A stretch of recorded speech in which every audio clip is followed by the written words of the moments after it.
Did you hear what was playing the first time around, or did you not? Were you not in? No, I wasn't. No, Dude, it's I been don't think dude, so anybody hard. got alerts for it, man. I don't think anybody did. dude, I'm just trying to. I didn't. I'm literally just trying to keep fucking eyes and keep away from the shit that's being talked about, especially when it comes to Citibank and fucking Bank of America as the new head of the Silver Shorts. Whoever's posting that fucking that made up Bloomberg terminal and Dude, I stating that. I mean, that is an automatic fucking. If you have a license, that's an automatic kill. James, save it. We're gonna talk about it. I promise. I promise we're gonna talk about it. Oh, I will do as long as I can, but I'm not guaranteeing anything. I've been up since what 2:30 in the morning. Oh oof. Jesus. Looking Well, forward on it. thanks for coming in. Well, let You're me let welcome. me let me play this clip for everybody one more time, and then we'll get going. I'm sorry that I don't know, man. There was over 100 people RSVP'd. I guess people aren't getting alerts. We're gonna do it anyways and see how it goes. It's your shadow band. It's me. Just Well, blame It's it on always me. me. It I makes you a better look into society, though. It's Yeah, okay. exactly. Just blame it all on me because I get kicked out of the nuts the most out of anybody on social media. So don't worry dude, about it.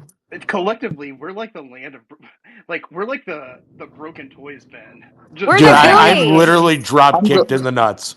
we need Andy to come pick our asses up, bro, because I can't even put shit in the nest. It's fucking retarded. Oh my god. Okay, I'm gonna play the clip. I'm gonna play the clip.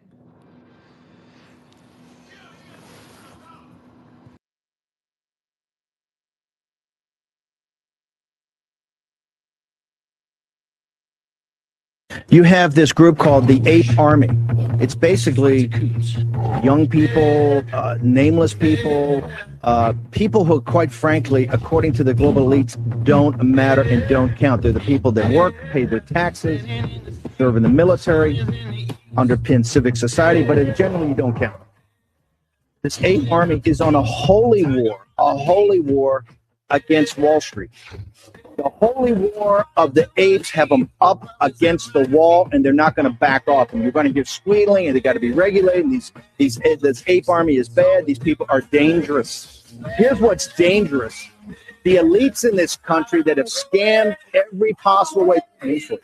They ain't backing off an inch. Okay, they don't want to hear it. They don't think they're so smart. They don't think they're so powerful. They've seen it.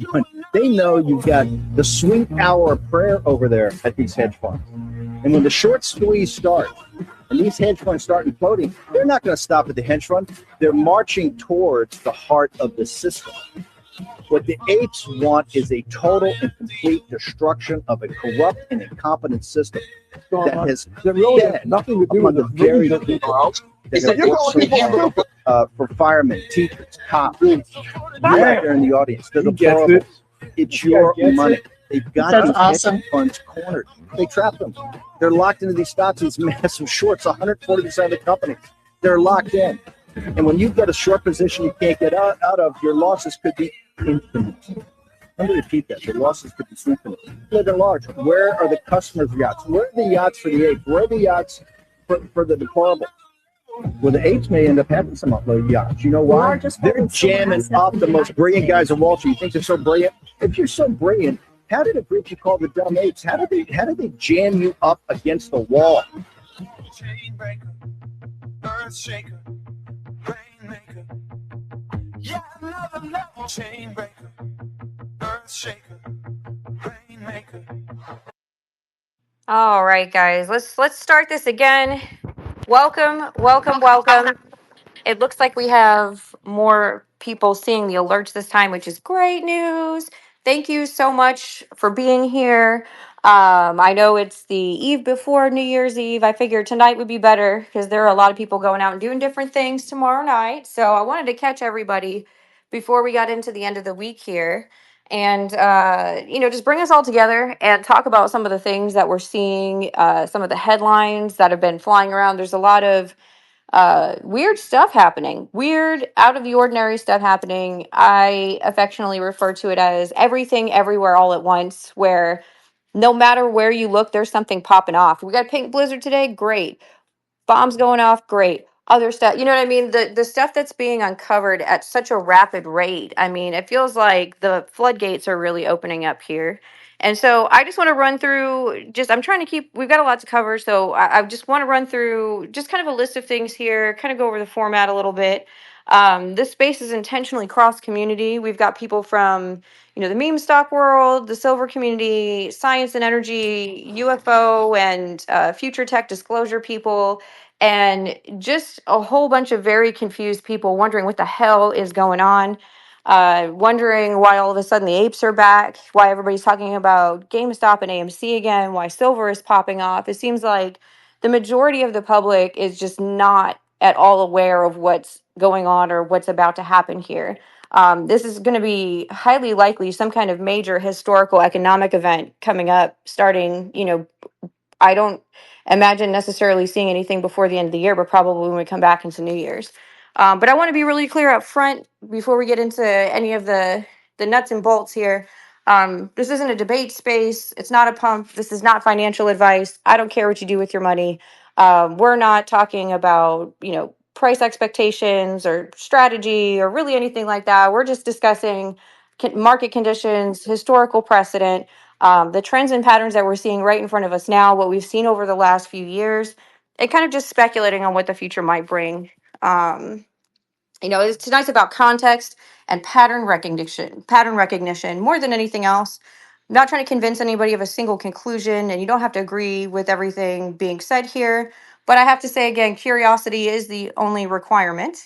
I want to acknowledge all of the different groups in the room because each of you guys kind of arrived here through a different door. But just about everybody at this point is probably noticing similar cracks in the system. The meme stock communities learned, very quickly and pretty painfully how markets actually function behind the scenes. Things like naked shorting, synthetic supply, and how price discovery can be delayed or distorted. The silver community has been talking for decades, about the silver supply versus paper claims, about how a market can look stable on paper while the underlying material is quietly tightening. Science and energy folks, they tend to focus less on price and more on constraints. What materials actually exist, what scales, what breaks down when demand increases. UFO and advanced tech disclosure crowd are asking the big questions about propulsion, energy, and advanced systems. Not just who might have built them, but like what kind of technology would even make that possible. And then there's everybody else, people watching all of this from the outside with a weird sense that these conversations keep overlapping for a reason. And the important thing is this: each group, even though we all come from different sides of like the X universe or social media or even like the physical world, we've each noticed a different symptom of the same underlying system. The meme stock era wasn't really about one stock or one ticker. What happened was a mass, real time education in how abstraction works. People saw synthetic supply created out of leverage. They saw liquidity appear when none should exist. They saw prices detached from reality, sometimes for, even a very long time. And once you see that happen in stocks, then a natural, like, next question is going to inevitably follow. Like, what else is priced this way? And that question is what pushed a lot of people to look beyond equities and into commodities, materials, and physical constraints. And that's where silver enters the picture. Silver's kind of a strange metal because it lives in two worlds at once. Historically, it's been money, a store of value, a unit of exchange, but unlike gold, silver is also an industrial necessity. It gets consumed, it disappears into products, and much of it is never economically recovered. So on paper, silver looks really abundant, but in derivatives markets, there's plenty of it, but in the physical world, silver is mined slowly. It's used constantly and it's depleted quietly. That gap between the paper abundance and physical reality should sound very similar to anyone who lived through the meme stock era. And I feel like that's kind of why we're all sort of here again at the same time, and especially with some of these financial entities being cross invested over all these same markets. We're all circling back around to the same people causing the problems. And silver is really where financial abstraction collides with material limits because right now, People are wanting to go into a bullion store and walk away with physical silver in their hand. Nobody wants paper silver anymore. And it's not about investment narratives. It's about, when we're talking about technology, it's about physics. It's silver's one of the most electrically conductive material we have. It's critical for advanced electronics, solar and photovoltaic systems, medical devices, high frequency and high precision components. There's substitutes, but the substitutes mean lower efficiency, higher heat, and more loss. And as technology becomes more advanced, like tolerance for inefficiency goes way down, not up. So you can't optimize cutting edge systems with second best materials. And we have people talking about graphite and other things where there's still a lot of hypotheticals out there. The things that we're seeing in the news headlines as they come out are a lot of times very, very outdated. The technology that the military has available to them, it's 25 years ahead of what we're allowed to know about. So, we're going to be seeing, especially the demand is only going to go up. We're seeing Samsung coming out with a solid silver state battery, silver solid state battery. And, the demand for quantum computing components just continuing to increase. So, but that's where I feel like anetronic fusion comes in. You guys hear me talk about anetronic fusion a lot, especially in the spaces where we talk about future tech.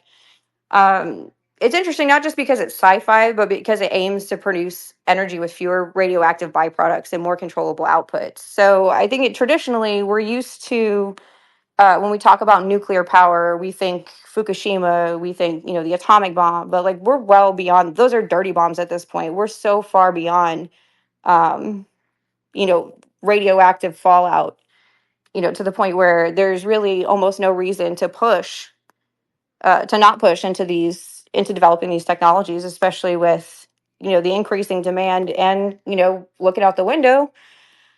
Shit looks like World War III might be happening, and when war is happening, the demand is like hyper inflated. The demand hits the ceiling because we need it for military technology, for industrial development, and things like that. So, breakthrough technology doesn't eliminate scarcity ever; it concentrates it. So as we move towards more advanced energy systems, demand for top tier materials like silver, it's not going to go away. It's going to increase.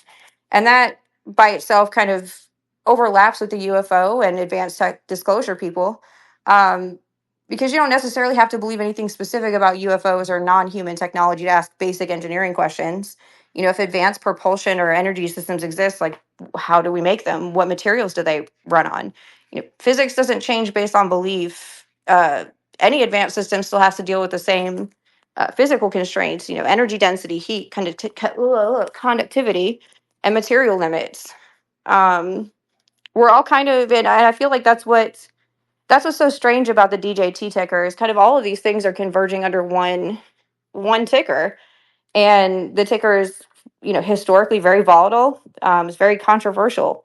They just merged with TAE, which is one of the only two companies in the entire country capable of doing like higher volume manufacturing of aneutronic fusion products. So when we hear about like the Golden Fleet, I highly suspect a lot of that is going to be powered that way.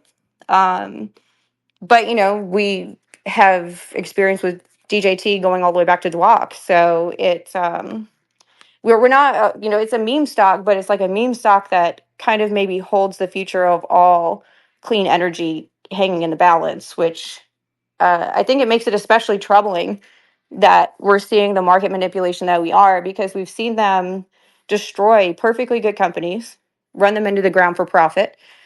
We've watched them manipulate tickers for things like oncology, cancer research, and now they're getting ready to gut the possibility for us to have lower cost, clean energy, nuclear energy going into the future, and be able to have adequate defense mechanisms should another country with that technology try to do something. You know, we need to have that as a defensive technology, because otherwise, if you can't keep up, you're going to get crushed. Um, so I think when we zoom out, a pattern emerges, and I'm really, MK says I'm talking too fast, but I'm really just trying to get a lot in here. I think paper representations can delay reality, but they don't replace it. they can hide the scarcity however they want, but you can't erase the fact that silver is completely sold out everywhere when you actually physically try to buy it. You can trade it online. That's paper silver. That'll trade just fine. But if you try to go into one of these big bullion dealers, you may find out that it's sold out. So I'm glad that we're all here together. I kind of want to, bring everybody to the center here and talk about some of these things. Because there's a lot, if you were to do a Venn diagram, there's a lot of overlap here. And so I don't want to talk the entire time, but I want to play you guys one more clip and then we'll open it up to everybody else and we'll start doing questions.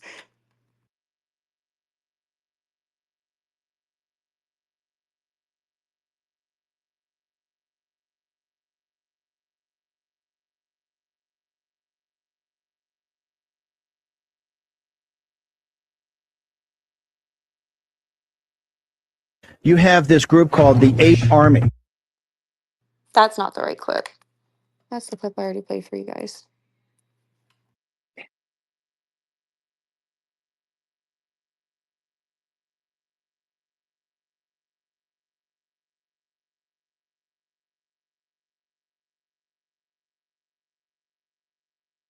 Here's the thing that I like about the ape movement. They're not afraid of any of these guys. Like, everybody's afraid of Citadel. Everybody's afraid of Goldman Sachs. Everybody's afraid of the big banks. FINRA's afraid of them. The SEC is afraid of them. They won't even go after them. Like, nobody will go after this inherent corruption that is a Wall Street model. And I think the issue that I have is that whatever the apes' intention was, or whatever the foolhardy nature of their investment strategy, is absolutely not the point. The point is they exposed the system that is supposedly the heart and soul of the American free market system. It appears to be anything but that. All right, James, go. James, can you hear me? Wind him up and let him go. Let's go. James, you're on deck. Can you hear us? Yes, I can hear you. I was just trying to finish writing what I was finishing writing before I lost my mind. That's exactly what I'm going to read, because that's the most important thing about what happened yesterday and what happened with silver and what really transpired, because I've never seen it, and it's been a while. I mean, when you've been in the markets for as long as some of these people, like, when you see certain things and certain things that nobody should go through. That's what you're just like, wait a minute, this is this. And this is why this whole thing about silver, about here's JP Morgan. No, oh, they're so short on silver and they're so this and they're so that. And you know what? Where's an 8K? Where's a 10Q? Where's something that actually documents and shows that this is what's happening? Okay, so now you're going to lead us down a path that's not JP Morgan, and then let's blame it on Citigroup and let's blame it on Bank of America. Okay, let's just do this. Let's have our pawn go out and make 10 YouTube videos in a day after he's been popular for about what, maybe 5 days at the most? Yeah. And start talking about how, JP Morgan has been secretly going ahead for the last 25 years without other banks knowing, and has been collecting on their silver short. Are you fucking joking me? If you blink the wrong way, the next bank is going to know, and they're going to know, and their friends are going to know, and their friends are going to know, and so on and so on. And that's how it goes. But, well. Looks like we have another crash in the precious metals market. Except this time, it's not just a blip on the screen. It's a $4 billion vaporization in just 70 short minutes. That's faster than the time it takes to make a cup of coffee. Unless you're using a French press, then it's a different story. But let's not focus on the insane speed at which this wipeout occurred. No, let's focus on let's focus on the panic that's already starting to spread. The bobbleheads on CNBC and Bloomberg and all the other financial news outlets are already pushing the bubble burst narrative. They want you, the average investor, to be scared. They want you to sell off your silver and get out while you can. But here's the thing, they're not telling you. While Americans were busy panic dumping silver at $75, Chinese buyers were happily paying $90 for the same metal. That's right, a $15 premium. And this premium didn't shrink during the crash. It actually widened. So let me repeat that for emphasis. The premium for silver actually increased during the crash. That's not something you see in a normal market. So what does that tell us? Well, it tells us that this was not a top. It was a heist. Those of us who have been in the precious metal game for a while can recognize a liquidity vacuum when we see one. And that's exactly what happened here. There were zero bids between $83 and $76. The algorithms pulled everything, and the price of silver didn't just fall, it teleported. But here's the kicker. The part that should really terrify you. China, they're locking down the silver exports in just 72 hours, starting January 1st. That's right, in just a few short days, they will only be allowing export licenses for silver. And guess what? China controls 70% of the global supply.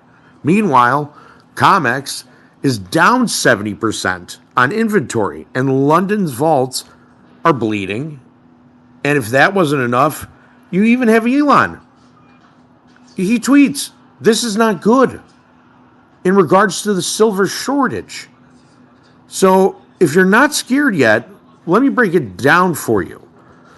Gold and silver ratio is currently at 60 to 1, but the historical average is 30 to 1. That means that silver is severely undervalued right now. To put it in perspective, if silver were to reach a historical average ratio, we'd be looking at $150. Silver. And that's just to normalize it. But I'm going to make it get crazier for you. This is not like the silver market crash in 1980, where the Hunt brothers were playing paper games. This is a crash driven by industrial demand that is crashing into empty vaults. Solar panels don't negotiate. AI chips don't wait for prices to come down. And while all of this is happening, retail investors are essentially handing their silver over to sovereign wealth funds at a 15% discount. Most people have no idea what's about to happen, and when they finally wake up to it, it's going to be too late. So congratulations to all who sold their silver in a panic. You just played right into the hands of the wealthy and the powerful. But for those of us who know better, we'll be sitting back and watching as the price of silver inevitably shoots back up, because let's be real, this is not the end of silver. It's just the beginning, and those who have the patience and the foresight to hold onto their silver will be the ones reaping the reward. And James, if I may, quick follow-up. Go ahead.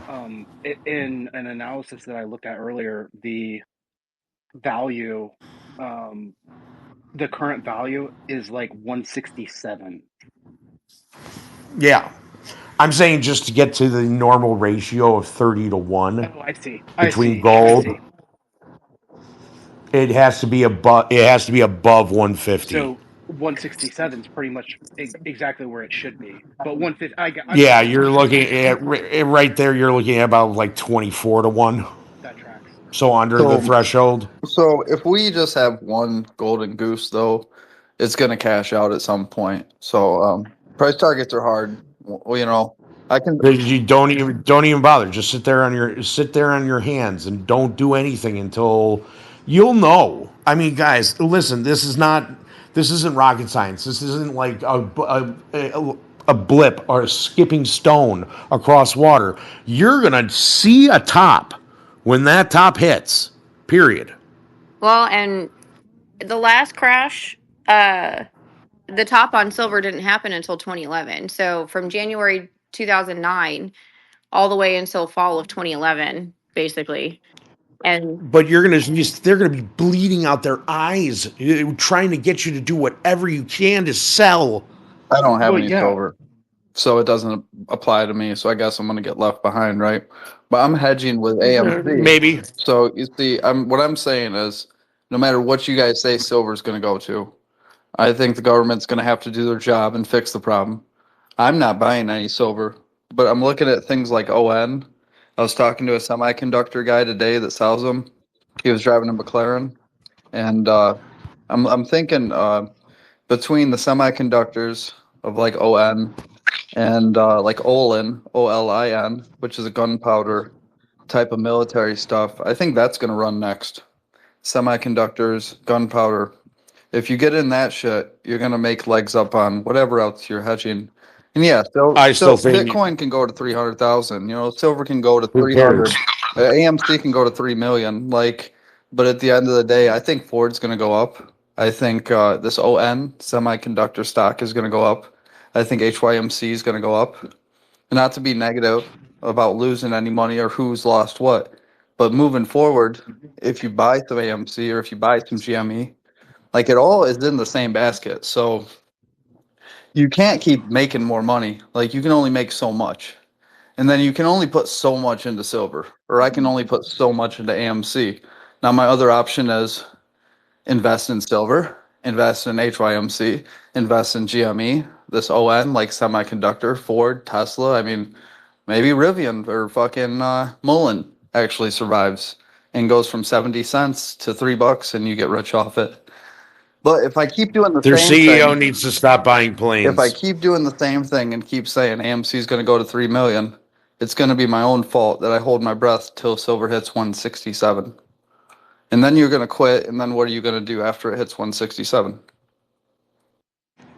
They'll keep on well, and going. that's why I tell everybody diversification is probably the most important thing. You know, you don't want to put all your eggs in one basket ever for any reason because of that exact thing. There's so much happening in so many different areas. And, you know, when we look at the history of Warren Buffett, he made he made his name during the original, 1929 market crash. He's one of the last, if not the last remaining living, bootstrap billionaire from that era, and he didn't come from money.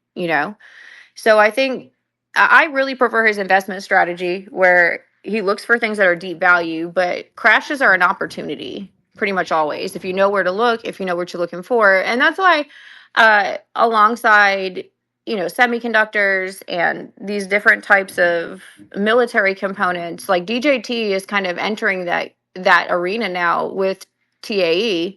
um we're looking into the future, and what's coming down the pike, a lot of it's plasma based, a lot of it's nuclear. They're talking about the golden fleet. That's going to be something we've never even seen before. And there are a lot of people that are still like yelling into the void in spaces saying like, that'll never happen, it's not going to be ready. Well, like, it's ready right now. It's been ready for a while. They've been looking for a reason to use it, and war might be it. So pretty Steel soon should people. run. Steel should run too, then, right? Wouldn't we Oh, agree? absolutely. That's what we're talking about. Like any industrial materials, especially like if the war machine kicks on, hell yeah, man. I mean, we're looking at all kinds of stuff. We're looking at, everything that they need for military manufacturing. Even Food is going to go up. Campbell's, like, yeah, it makes sense. Mickey D. the intelligent investor, Buffett wrote that one, right? Yeah, I've heard that. I already Yeah, listened to shit about that. his Yeah. book. Yeah, that's like one of the best investment books. I think the only person Cycle. who's ever statistically out traded him is Nancy Pelosi. She cheats though. She That doesn't well, count. that's wrong. She doesn't count. Real quick, before Doku goes, the one thing that I will say in regards to everybody with this whole war machine idea, everything is speculation right now. Honestly, there's no fact, there's no rhyme or reason or anything of that nature that is out there currently. I urge you all to understand that there's two things when it comes to war. And if you've ever been, or if you're, former military or anything, you are trained on how to speak to the media. So my question is, okay, we bombed this part of Venezuela. Where? Show me. Where? Oh, we did this in Ukraine. Where? Show me. Where? Because every war that I've seen, every war that history will tell you, there's been boots on the ground. And when there's boots on the ground, there's normally media that's right alongside there, showing everything that's going on. And on top of that, war is its own economy. So, and we don't have money. That's the biggest problem. And I have no idea what our strategic oil reserve is at to actually move our aircraft carriers across the pond Oil. to go ahead and actually fight. But to understand that, just to give you an idea, it costs for one individual soldier to be fully prepared for battle is 187 grand. One soldier. Now, for air conditioning, just for Iraq, was $4 billion, and we're talking about 6 months for air conditioning. I view it as it. I'm not saying it's going to happen. I'm saying if they have any chance to like delay the inevitable, that'll be how they do it. I think what they're trying to do is I believe that they're trying to cause civil war, is what I really think that they're trying to do, because there's no way that you would offset this group against this group against this group, this against this, and the speculation is running wild. Hey, has anybody actually checked the failure to delivers? I can tell you they've been the highest ever right now. If you go look, you'll see that they're the highest ever on record right now. You go look at, and then on top of that, go look at just your individual tickers and what they've been doing behind the scenes while they have everybody distracted on silver. Oh For yeah. the AMC group, right now, oh, they just keep on multiplying their position randomly. I don't know how. They don't have any shares, but they just keep on adding to their position institutionally wise. Tell me how. And the way that I describe it to folks who aren't familiar with naked shorting, it's like if you owned a car and you Xeroxed the title 10 times and you sold it to 10 different people. That's basically the equivalent of what they're doing with stock. We get to a point, especially with the money printing, like you can only print so much money and it appears, in the repo markets. But That's where reapplication comes Or yeah, in. it's that's like the big owning a thing. car. It's like buying a brand new car and then someone gets in your garage, drives your car around, you hop in it the next day and it has 220,000 fucking miles on it. That's what It's fucking Ferris naked It's Bueller. shorting is. they're lending these shares to each other, and it's going in. And the cute name that they've come up for it now is circular deals, because they don't want people looking up the word rehypothecation. It's they always come up with a fun nickname for it because they don't want people actually knowing all the way what they're doing. Like they have to talk about it because we're at a point where it's unavoidable, but they don't want the average person being able to go on Google and like look up the actual definition of what they're doing means. And I think that's I got important. I got the perfect song for you. Ready? My baloney has a first name, it's Homer. My baloney has a second name, it's Homer. Go. Tisha, go ahead. Thank you. Um, whoever broke that down. Oh, somebody's mic is open. Whoever broke that down about the Xerox, that was perfect. Was that you, Chaotic? That is Oh, me. that was so good. Best breakdown I've ever heard of that. Um, no, I mentioned this the other day, and I hope I'm not being repetitive, but I heard through the grapevine that the banks, the big banks, got together and made a gentleman's handshake deal that silver would not go above $47.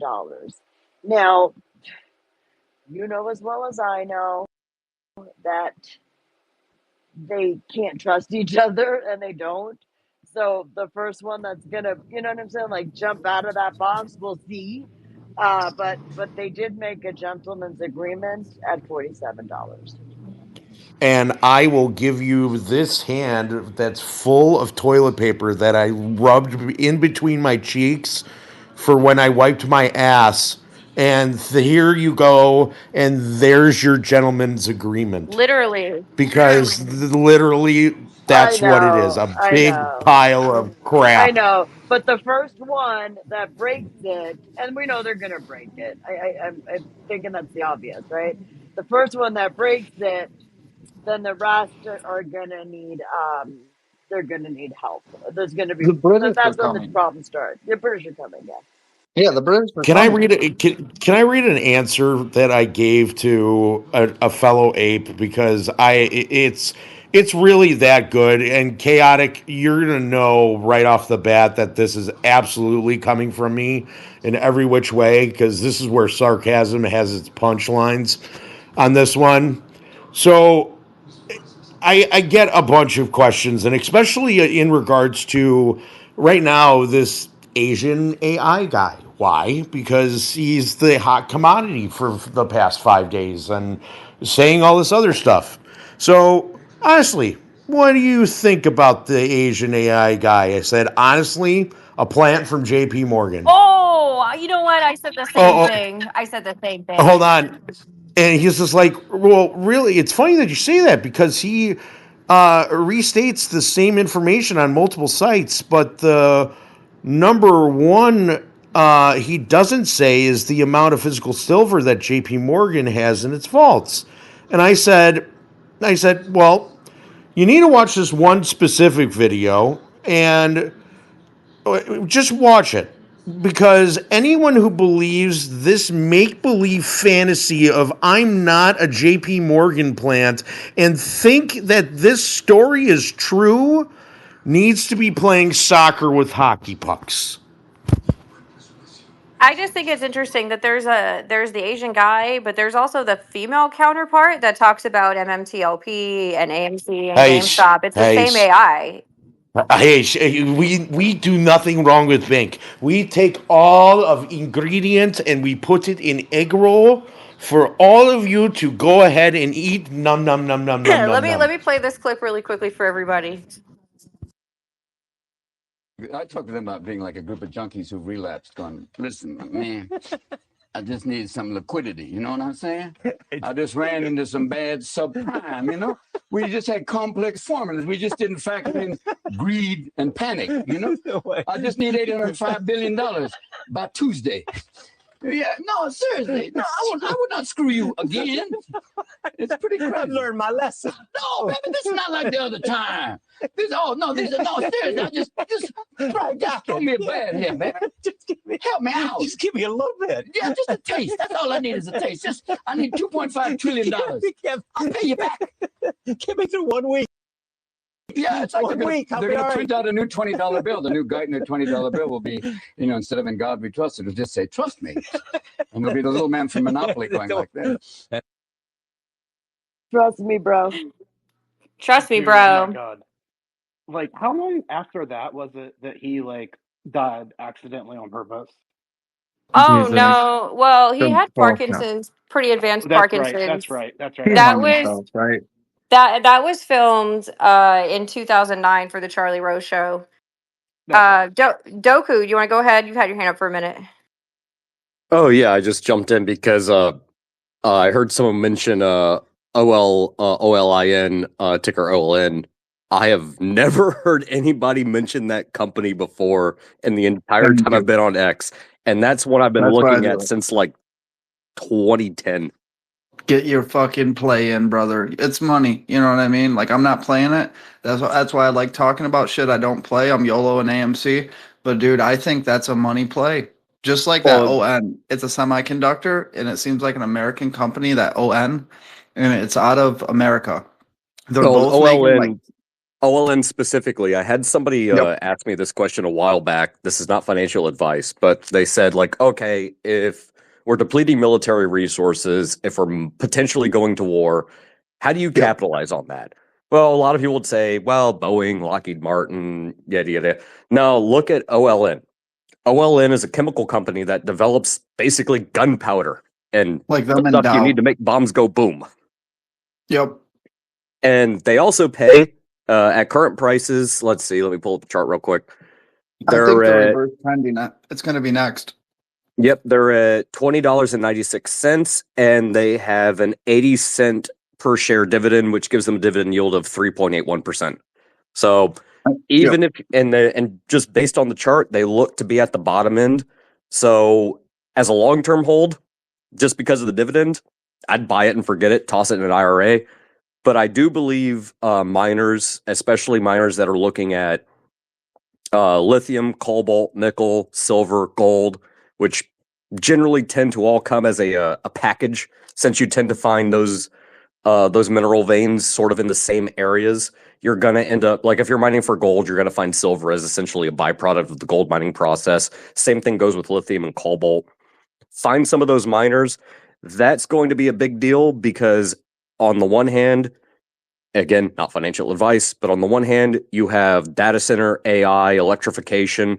That's going to be huge. You also want to be looking at nuclear because that's going to be a big deal. Because I'm sorry, as much as I'm an oil bug and I love oil companies, we're going to need to find an energy source that's going to be able to compete and keep up with the demand that AI and, I don't know, Amazon's gigawatt plus data centers they're building in to keep up with the AI demand. That's going to be huge.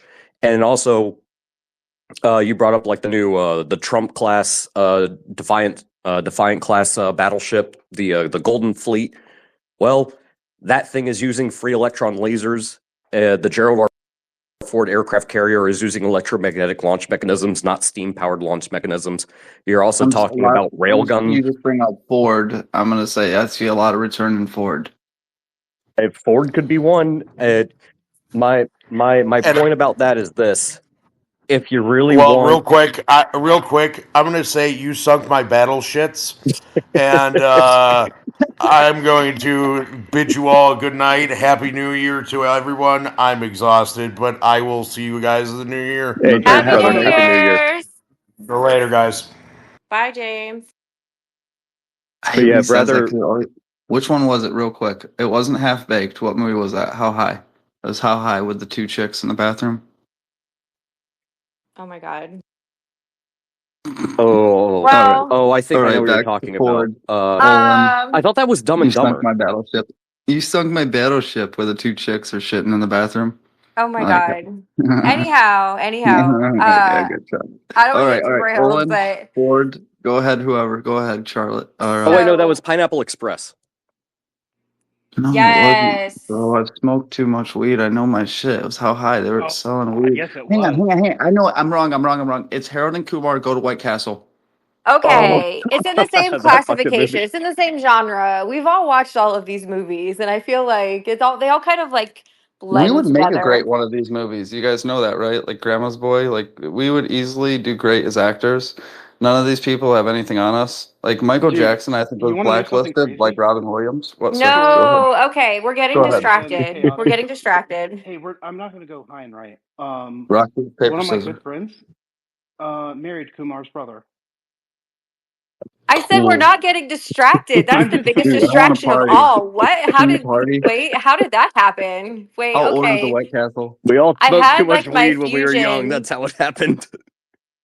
Man, I had my fusion pitch ready to go, and then you hit me with that. Let's hear the I will story. poop in the back of an Uber for that guy. Oh my God. Yeah, that's the whole story. Just like one of my friends that I grew up with, married Kumar's brother. They're married now. Yeah, Like, that's how the did they story. meet? How do you meet Kumar's brother? Like, I don't know her game. Smoking weed. Oh my God. No, I feel she was like actually working for PETA, I want to say. One of the coolest Indians ever, for sure. so. My thing is with DJT, the fact that they're merged with TAE, and that's all like when you're talking about what needs to power the data centers, what's going to power all this military technology, especially everything like electromagnetic, dude, it's going to be nuclear. And I feel like the fact that we're at a point now with a neutronic where we can have compact reactors in an area that doesn't require a huge facility. And we have two companies now. There's Helion and there's TAE. Microsoft is partnering with Helion already to power the data centers with it. I mean, it's and the potential because of the output from that entire setup. I mean, there's the potential for it to be overproducing and then sending that energy back, wirelessly so that we have an abundance of energy as opposed to having to rely on certain. I feel like we've been shoehorned into fossil fuels and even electric because as much as I like solar and EV because I'm a Rivian investor already. I love those trucks. I prefer to invest in American companies, things that are manufactured domestically, which is why I like HYMC as far as mining stocks go, because that's an American mine. We have people in the community that work there. So when you support, I prefer to invest in things that are a value add for my community, that are a value add in my life. If I like a product enough to buy it regularly, I want to go invest in that company and buy their stock. I feel like it's not as much a strategy as it is just like common sense. It's like Warren Buffett level common sense. Like if you like it Yeah. enough to buy it all the time, just go invest in it. Well, there's an AMC at the end of my block. That's the movie theater we go to, you know. And they're invested in HYMC. And like I feel like there's been so much negative press at this point about especially on social media, you see it in Market Watch, you see it in the Wall Street Journal, especially where they'll run these terrible uh, articles and it just doesn't make any sense. It's completely decoupled with reality. Like it's a good thing that they bought into a mine because look at what gold and silver is doing. So it's kind of one of those things where people have a hard time seeing the long-term strategy. I'm looking ahead and I'm wondering what DJT is going to be doing. I mean, it's got the same elements of a meme stock in that there's been a lot of artificial suppression. So I think it's trading at like just over $12 a share right now, which is, in terms of if they're going to become at some point a military contractor, I mean, that's cheap. That's cheap, cheap. So, but especially where they're developing the technology and the energy sources that are going to be powering all these what we considered previously to be future weapons or sci-fi or whatever. I mean, I feel like it's at this point it's kind of silly to even call it that because like science fiction is now science nonfiction. Look out the window, like we're here. But when you look at like Lockheed, Boeing, like their price point is so high because they're established, but we're kind of in a period of time where some of this stuff has been so decentralized. Yeah, they're still working on the technology too, but there's going to be up and coming smaller companies that are going to be very, very competitive in terms of if we're trying to cut costs, that's definitely the way to do it. Start independently partnering with these different smaller companies that just need like the injection of research and development funding. And then we could be where we're at. We just got to get them to leave the tickers alone. If the manipulation doesn't stop, like we're going to be stuck in the same holding pattern forever, you guys. You're going That's to be the stuck in the same holding pattern forever if you don't work with them. You can't beat them. You have to join them. So as long as we're sitting here thinking that we're going to beat them, we are controlled by them. Like, I'm not saying we are, but you know what I'm saying. It's like all we can do is call a ticker and say where it goes. You know what I mean? Mullen, I don't think that guy's letting go of his company. I don't think it's going bankrupt. I don't think the engineering patents or like I think they're worth more than 70 cents a share. I think it's undervalued. I mean, we can make them do what we want, but we have to pick up all the stocks. We got to play the game. We have to learn how to use the leverage margin, whatever. And I mean, I call tickers, not look back. Losers have excuses. Losers have little tears of like I lost. Like winners win, and tomorrow we can go play. So I'm gonna pick up like 300 shares of AMC because it's cheap. I'm gonna have 5,800 shares or more, and I'm securing my fucking bag for the future because I don't think the TVs are going off. I don't think the bombs are dropping. But at this point, if you want to invest in the Kellogg's or Campbell's or futures on growing agricultural stuff or metals or Ford or Olin or semiconductors, I think there's a bright future. Trump is lining up.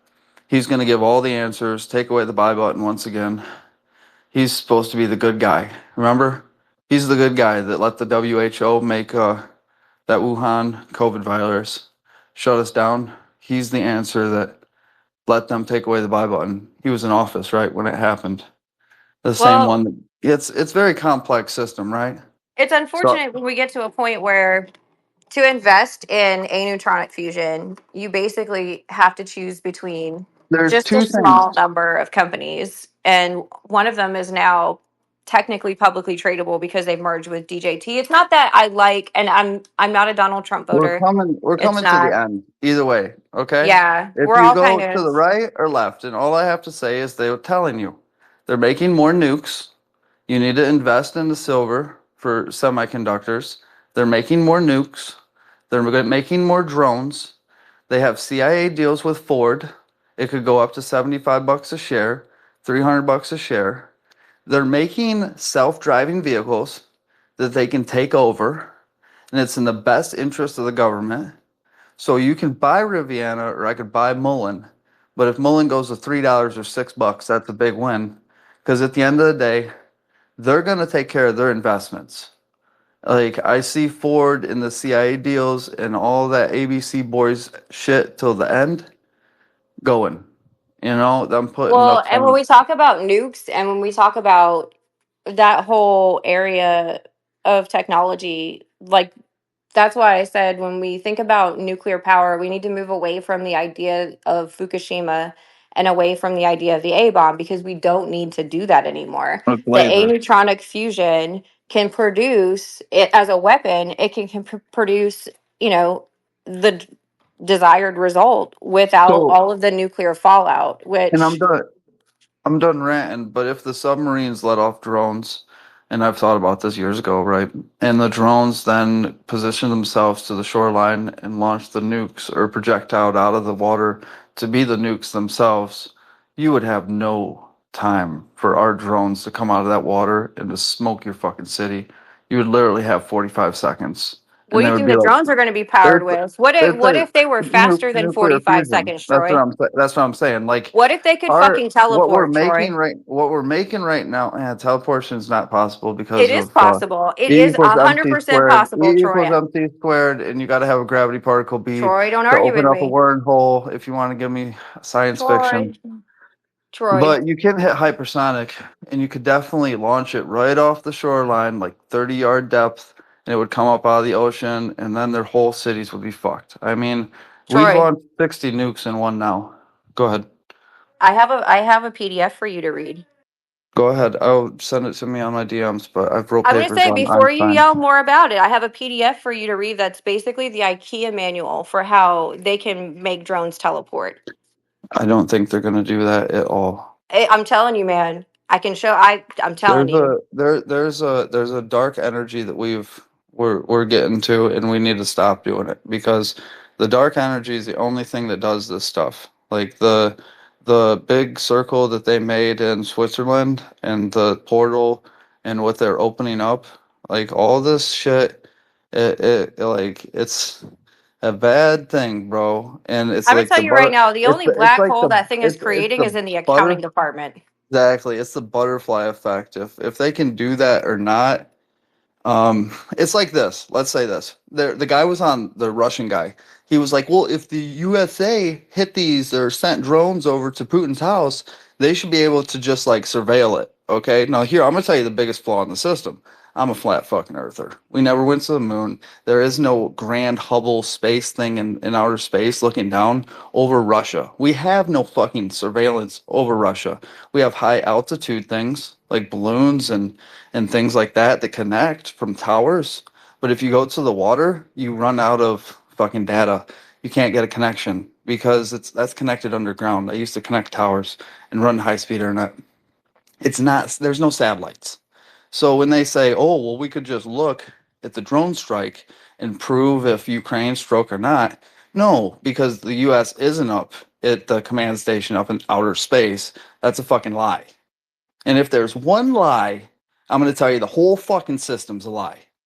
That's just the start of it. Why, I mean, I'm a flat earther, why maybe that matters in everyday life. It doesn't seem like it does. But it just to answer like where we're at with technology, like what UFOs are, what they can do. We've known what they can do. I mean, we did the Manhattan Project, and that was fucking crazy, right? If you think that's real, I mean, guys coming back, um, glued to the ship, you know, like fucking their genes and the ship's genes. It was real. I thought it was real. It's crazy. If you look at that, Wait, are you talking about the Manhattan Project or something different? I think that's the Oh, I've Philadelphia got a fun project. stat about the Manhattan Project in a minute. Philadelphia, and thank you. I would like to go over the Manhattan too. Go ahead. Correct me So best you can. I put that up. For everybody in the jumbotron here. The packet from over a decade ago.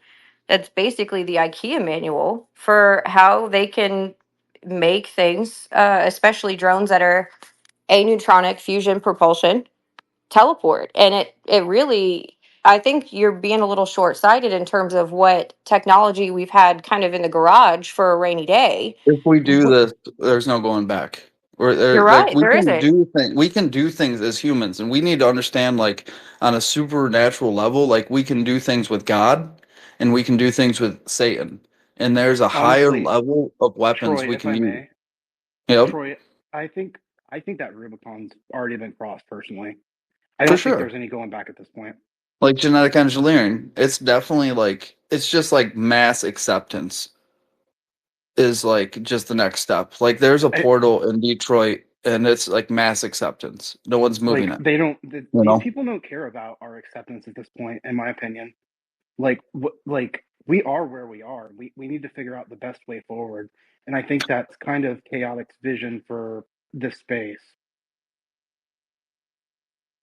Yeah, and Yeah. that's kind of, I feel like we've gotten a little bit far off track here, but realistically, I feel like it was 430 million ounces of silver were needed for the Manhattan Project. And when we look at the fact that we're moving back into nuclear fusion, I mean, we've seen confirmed, So announcements from the White House that specifically have outlined the funding and the intention that they're going to push into that. The fact that we're seeing more electromagnetic weapons, we're at a point where labs that work in on smaller budgets are coming up with things like laser guns to a point where we still need gunpowder now, but in another 20 years, are we still going to need gunpowder?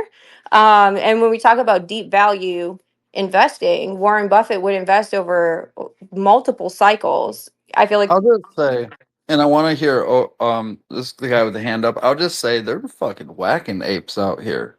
You know what I mean? So my heart goes out to OGs that put their head up, and that's all I can say. Like, if you're really paying attention, like we must fucking, they must fear us because if we get to Hollywood or we make it big, like they're fucking whacking people that just support the ape movement.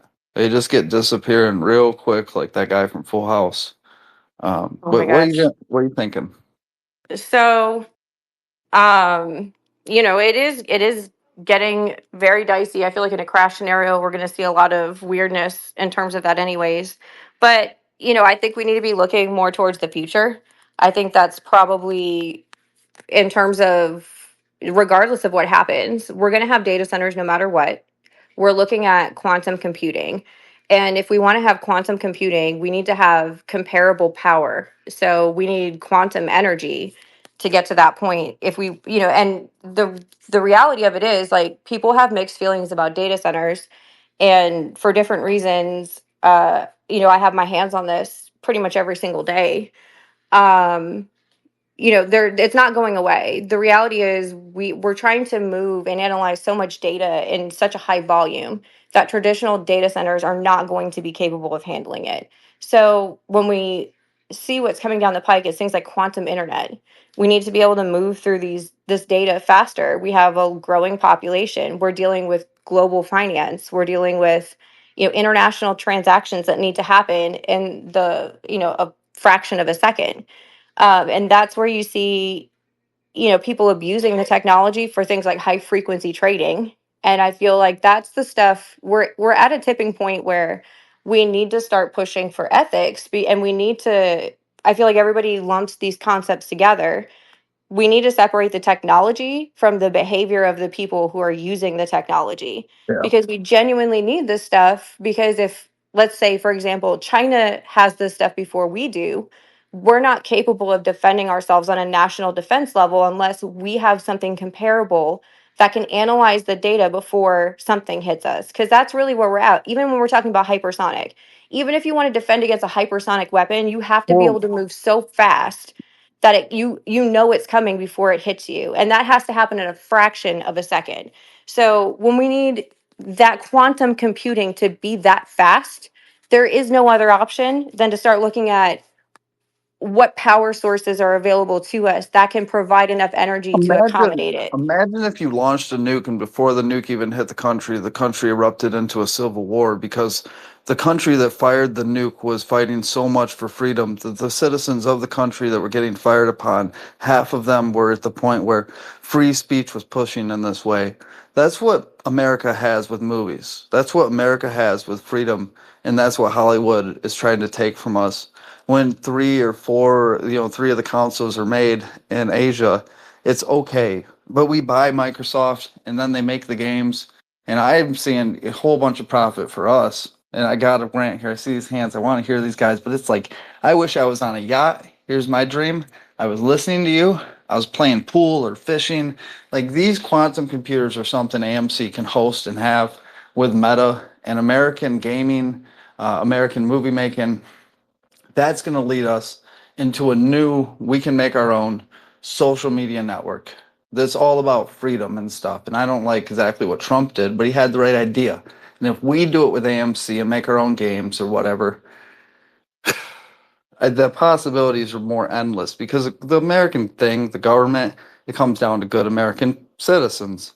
And if we let them make TikTok, we don't make this shit. If we don't make the quantum computer ourselves, I can't blame no one else.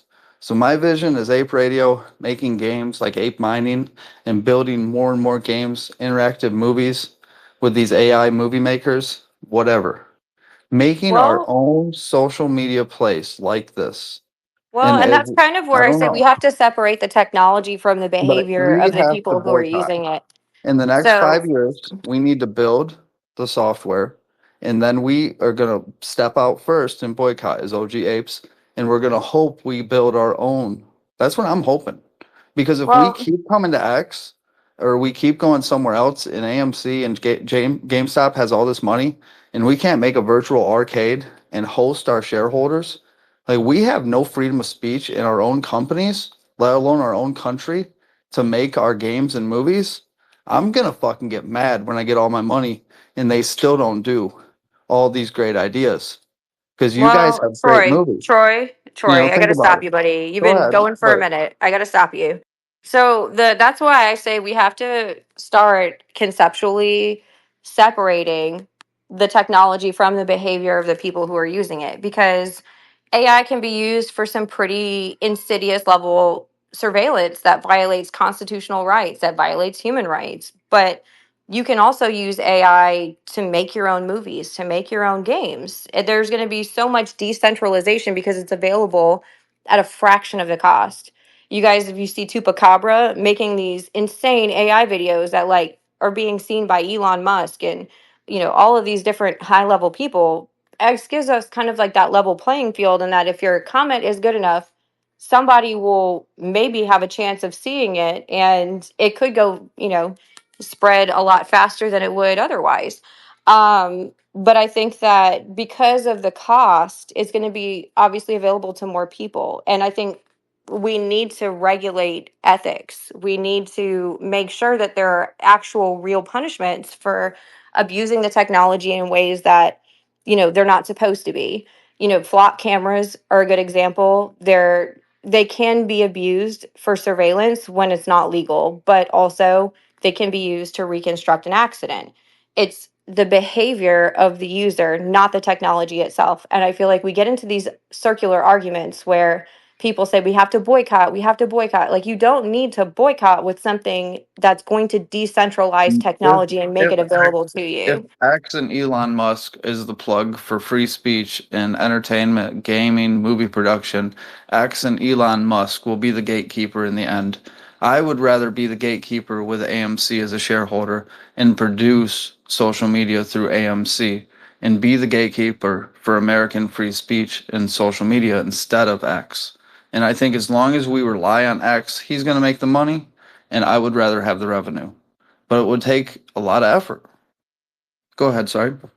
Okay, so let's go to some other hands. Doku or Mandel, you guys want to do rock, paper, scissors? It's been so long now at this point. I want to hear from somebody else. I choose Yeah, rock. Doku What do you was got, first. Mandel? Doku was first. I'll let him go. Oh, well, I was hoping you were going to choose paper, but We were really going to do it. And you just, you miffed the high five, man. Come on. You're killing me, Smalls. all right. So moving back to something we were talking about earlier. I actually am in data center engineering operations. That's what I got my certificate in. It was bankrolled by AWS through, oddly enough, a community college up here in Northern Virginia. And we've seen the semiconductors and the wafers, all that. We've seen the metals run up. Those companies have gone through their growth cycles. I think they're a bit overpriced. I'm not saying you shouldn't buy them for the long term. That's not my point. My point is, I think they've seen their run. The one area that I haven't seen a big run in, and it's going to become extremely important, more important as the future continues to go forward, is going to be in power generation, power distribution, electrification, and retention of power. So you're going to be wanting to look at things like, so a good example would be something like Ivanhoe Electric, where they're engaged in battery technology, they're engaged in mining, they're engaged in electrification, and it's all specifically geared towards building the infrastructure that these data centers are going to need. Specifically, if you look at, say, AWS, Amazon Web Services, they have a data center down in Manassas that's a 1 gigawatt data center. That requires a massive amount of infrastructure to support just the power needed. If you look at the facility they just built in, I believe it's Indiana, that's a 2.2 gigawatt facility, and its primary purpose is AI. That's just AI. So I'm not even talking about the silicon wafers or anything like that. I'm not talking about the semiconductors. The area that I see that hasn't had a massive growth, that should have seen massive growth, is going to be, again, power generation, power distribution, electrification, and then power retention. That is an area that we are sorely lacking in. And you're not going to get that through wind turbines. You're not going to get that through solar panels. If you really want to do the solar panel play, that's going to be more of a space play when you start talking about, all right, SpaceX is going to be sending up spaceships. Maybe we start mining asteroids, or we're doing missions to Mars or something like that. That's your solar panel play. The solar panels that we're putting on the ground here on Earth, that's not it. You want to look at the space play when it comes to that. And that still all relies on the core backbone, which is going to be rare earth metals.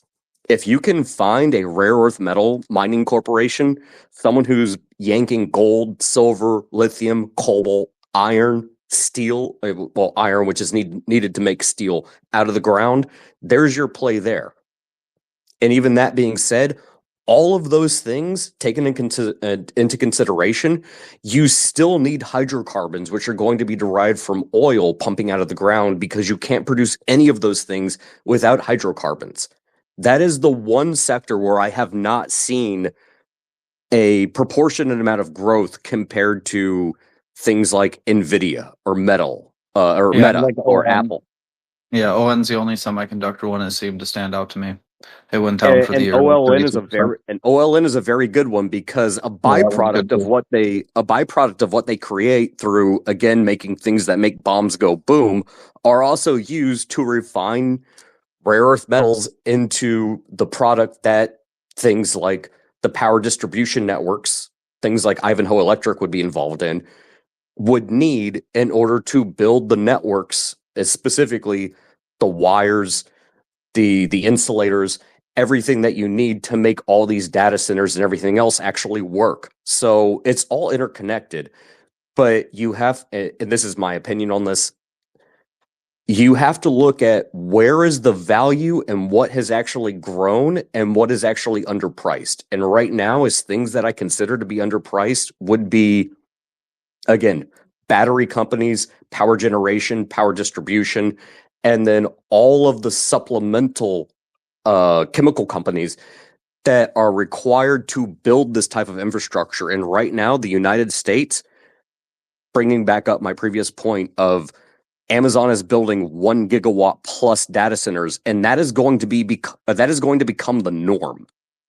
Anything less than 1 gigawatt is not going to meet the demand. But the So follow me with infrastructure this is line what of you need. logic really quickly, Doku. Follow me with this line of logic. So they're building bigger and bigger data centers. Yes. Every single time they try to tap into the retail, commercial, the existing electrical grid, they end up getting hit with $250 million class action lawsuits from homeowners in the surrounding area. Yep. So when we look at available energy source options, where does that really leave us? We look at things like wind power, natural gas, solar, electric, diesel.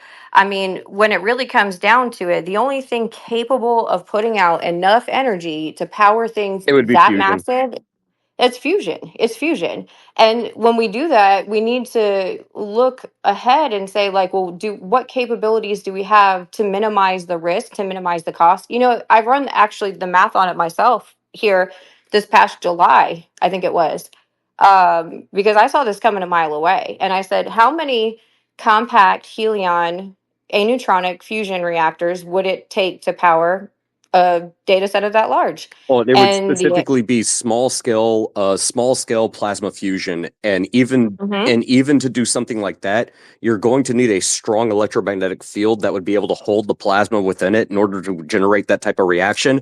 And that the backbone for all of that is going to be rare earth metal extraction, which is going to be things like lithium and cobalt and nickel. 100%. And then we have different elements that we're looking at in terms of, you know, what can be synthesized in a lab and what can be done efficiently. Even But that's going to require, realistically, even that though is going to require a lot of power. So if you really want the secret sauce, the one area you should be looking at is how do you filter water that is pure enough that I could dunk an entire $600,000 AWS server rack into it and use that to cool it. Because if you can figure out who is producing that, specifically those filtration mechanisms, that can be used for almost everything.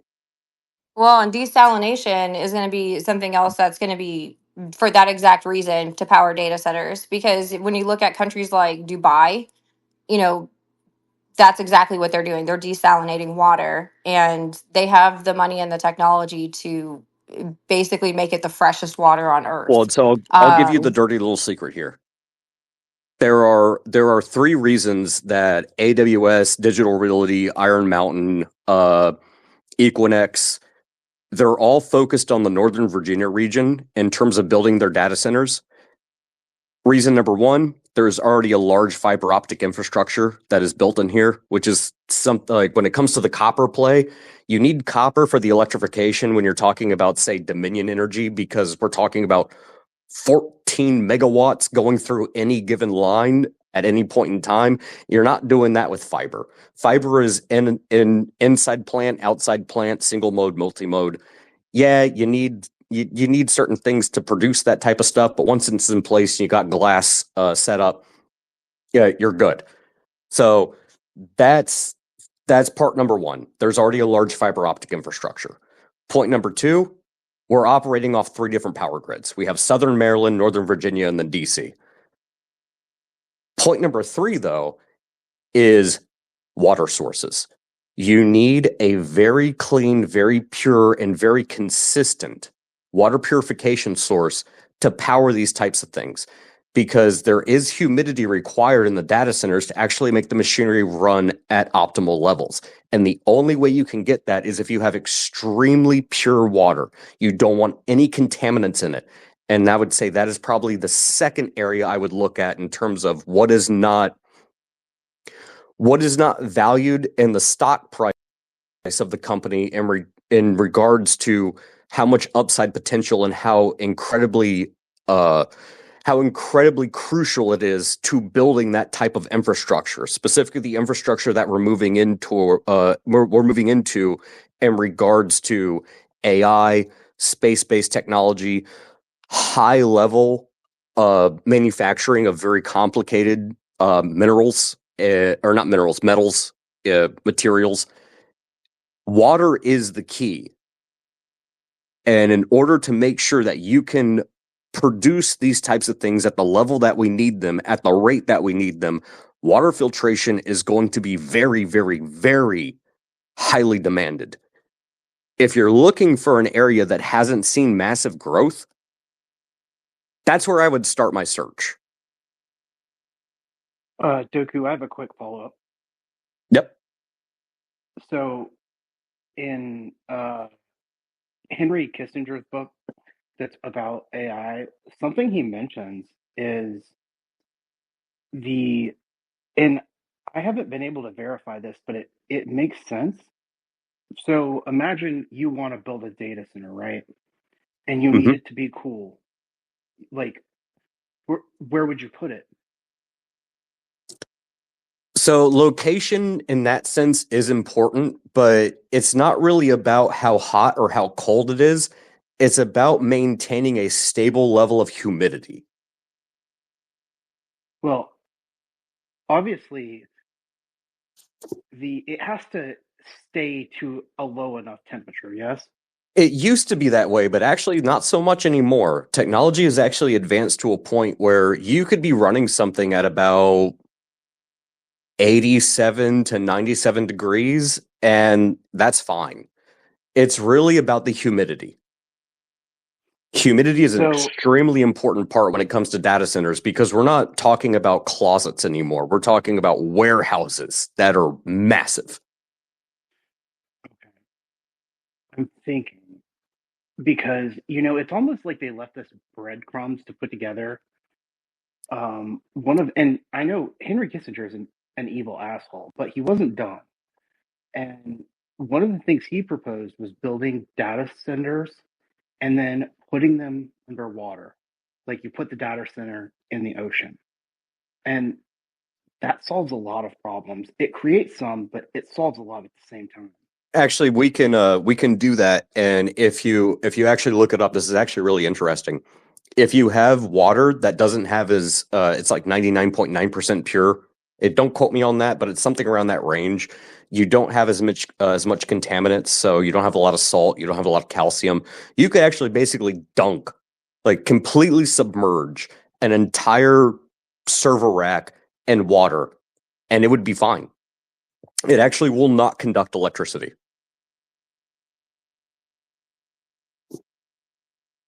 It sounds wild. I didn't believe it at first either. But no, it sounds like maybe we're kind of on the right path, maybe. Prove it. Get your iPhone. Mandelbot, go. Mandelbot. Yeah, He'll be here. Quick question for Doku. What is your role kind of in the data center world, if you don't mind me asking? So I'm in data center engineering operations. So what I do is I'm the guy that's there inside the plant. And if something goes wrong, I need to know what to escalate. I need to know how to take a multimeter, figure out where the short is, figure out where the battery problem is. If things really go wrong, turn the generator on, or in normal operations, if power demand is high, we flip from utility power to backup generator power, turn those things on, and we basically sell power back to the grid. Fun fact, hospitals also do the same thing. So it's just general engineering operations, but you need to sort of be a jack of all trades to do these types of things. And that gives you a bit of an in, because I don't do the really cool stuff, which is, say, I don't know, using liquid nitrogen cooling for server racks, which is something AWS is working on right now. Probably shouldn't say that, but I don't really care because I don't work for AWS right now at the moment. So sorry, Amir. Tough shit. But Go get him, Jeff Bezos. We got him. Yeah. We'll hold him here till you get here with your lawyers. He's an ape now. But it's more fun to be an ape. So Mandel, you guys. I don't know Doku, but I know Mandel, and I know he knows what he's talking about, and he's my friend. Mandel's got all kinds of good comments in the purple pill at the bottom. Yeah. So no, what they did for our particular. So I guess I'd answer the question like this: what they did for our particular program is we do everything from knowing how to strip, crimp, and put fiber optic cable by hand into a server rack or wherever it needs to go. We don't even use pigtails at that point in time. Yeah, we're doing everything by hand. So they teach you that. They teach you how to operate a UPS system. It's basically everything you need to know on the ground inside of the plant, just so you know how to do everything, whether it's, again, stripping fiber optic cable or just staring at a computer screen and watching the building management system. So very much factory work type of things, but just for a data center. No, I got you. I did the same thing for Google when I got out of the Navy, so I'm very familiar with what. Okay, you know what I'm talking about then. Yeah, I assume you AWS probably has a lot of ex-Navy nuke operators. I know some of the few guys that came to Google from AWS were ex-Navy guys. But one thing that you said was spot on, because I moved over back to the grid. I thought the grid was just more interesting, and one thing you mentioned, which is key, and I put some articles in the purple pill on it, is specifically the load requirements that AI data centers have. And so NERC, which is kind of the utility industry institution that like manages the grid and ensures reliability, they've identified kind of this, rather new from a grid perspective problem, quote unquote, which are AI data centers because of the energy use profiles, which is different than say, every other utility customer that's just going to be turning out, a certain power requirement and sending back on the system a certain number of MVARs or reactive power. So AI data centers, especially when they're training, are going to have a different load profile. So, come some of the stuff that I know Chaotic has touched on, and MK as well, and other spaces, is that you really do need a new technology for the AI, specifically AI data centers. And I'm not talking about traditional data centers are kind of their own business, right? Things that run Spotify or Facebook or, these e-commerce and just normal online kind of activities. Those are different than data centers specifically for AI usage. So I did put that article from the in the purple pill for people to check out. It's really interesting. And then on the other note, going back to the fusion side of things, the NRC, like again, I disagree with I think Chaotic on this. I don't think Helium's going to make their 2028 pledge to be producing power for the Microsoft data center. And that's just kind of from my own, inside perspective into the industry and into the regulatory environment. I could be wrong, but maybe power demands will necessitate something. And I think maybe what MK was touching on with Henry Kissinger kind of leads into the Genesis mission, which we should see some of that bureaucratic red tape around nuclear, maybe even fusion, be dropped. or laxed, I should say, to be able to deploy, fusion grid ready technologies. But Well, can yeah, I that's can I all. offer you a rebuttal? By all means. And that rebuttal is Bill Gates. So if you look at one of his recent, I mean, they've already partnered. They're already moving towards an actual product. I mean, they have working prototypes for all intents and purposes based on their corporate literature. They are capable of scaling up. They're ready. They just need funding. And here comes Bill Gates, which we know he has endless amounts of money. That's the most amount of money. And Microsoft is a government contractor. I mean, it is what it is. They were responsible for so much of the government systems computing for a very long time. Amazon Web Services is really like moving into that space quite a bit. They sit on DARPA panels for future technology. So they're very heavily involved, Oracle as well. But really, they purchased what used to be a nuclear power plant in New York on the river over there. And for forever and ever and ever, it's been abandoned, right? It's been completely, they're probably, what's going to end up happening from like a real estate investing perspective, I know why no one's purchased it is because it's contaminated and it's going to cost a fortune to clean up. So we know Bill Gates is very much into like climate protection and things like that, and that's going to be the angle he pitches in terms of getting government grants, especially in New York, to pay for that cleanup. um, it's still going to cost a fortune, and it's probably so expensive that it's out of reach for most investors, and that's why no one's really touched it. Plus, it's a very like, you have to like, there's certifications, like there's only there, it's really a niche market for like nuclear level cleanup, and that's why Chernobyl still sits the way that it does. Like it's very, very expensive. But that's going to be one of the first data centers that it seems like, based on public, and I say this, it's not financial advice, I don't have any insider information or anything like that, but based on publicly released statements from both companies, it seems like that is kind of the target, um, in terms of what's going to be powered by that nuclear technology first. So I think there's a possibility that they could be ready by 2028. I don't think they release statements that aggressive unless they're definitely sure it's going to happen, because you have to remember, like, some of these companies are publicly traded. They have to be very, very careful about what they release to the public and how they word forward thinking statements so that it doesn't come back to bite them in the form of like a lawsuit from investors later on, because you can be too aggressive with your forward thinking statements and still get hit with a lawsuit even if you were really close. So the fact that they are saying 2028 leads me to believe that they've known for several years that they would be ready by 2028, and that's why they're saying it now, because they are within 85 to 90% sure that they'll be ready by then. Well, that's partially I mean, true, but there's that very well could be the there's case. another aspect. There's Well, another aspect to that, if you don't mind me interrupting.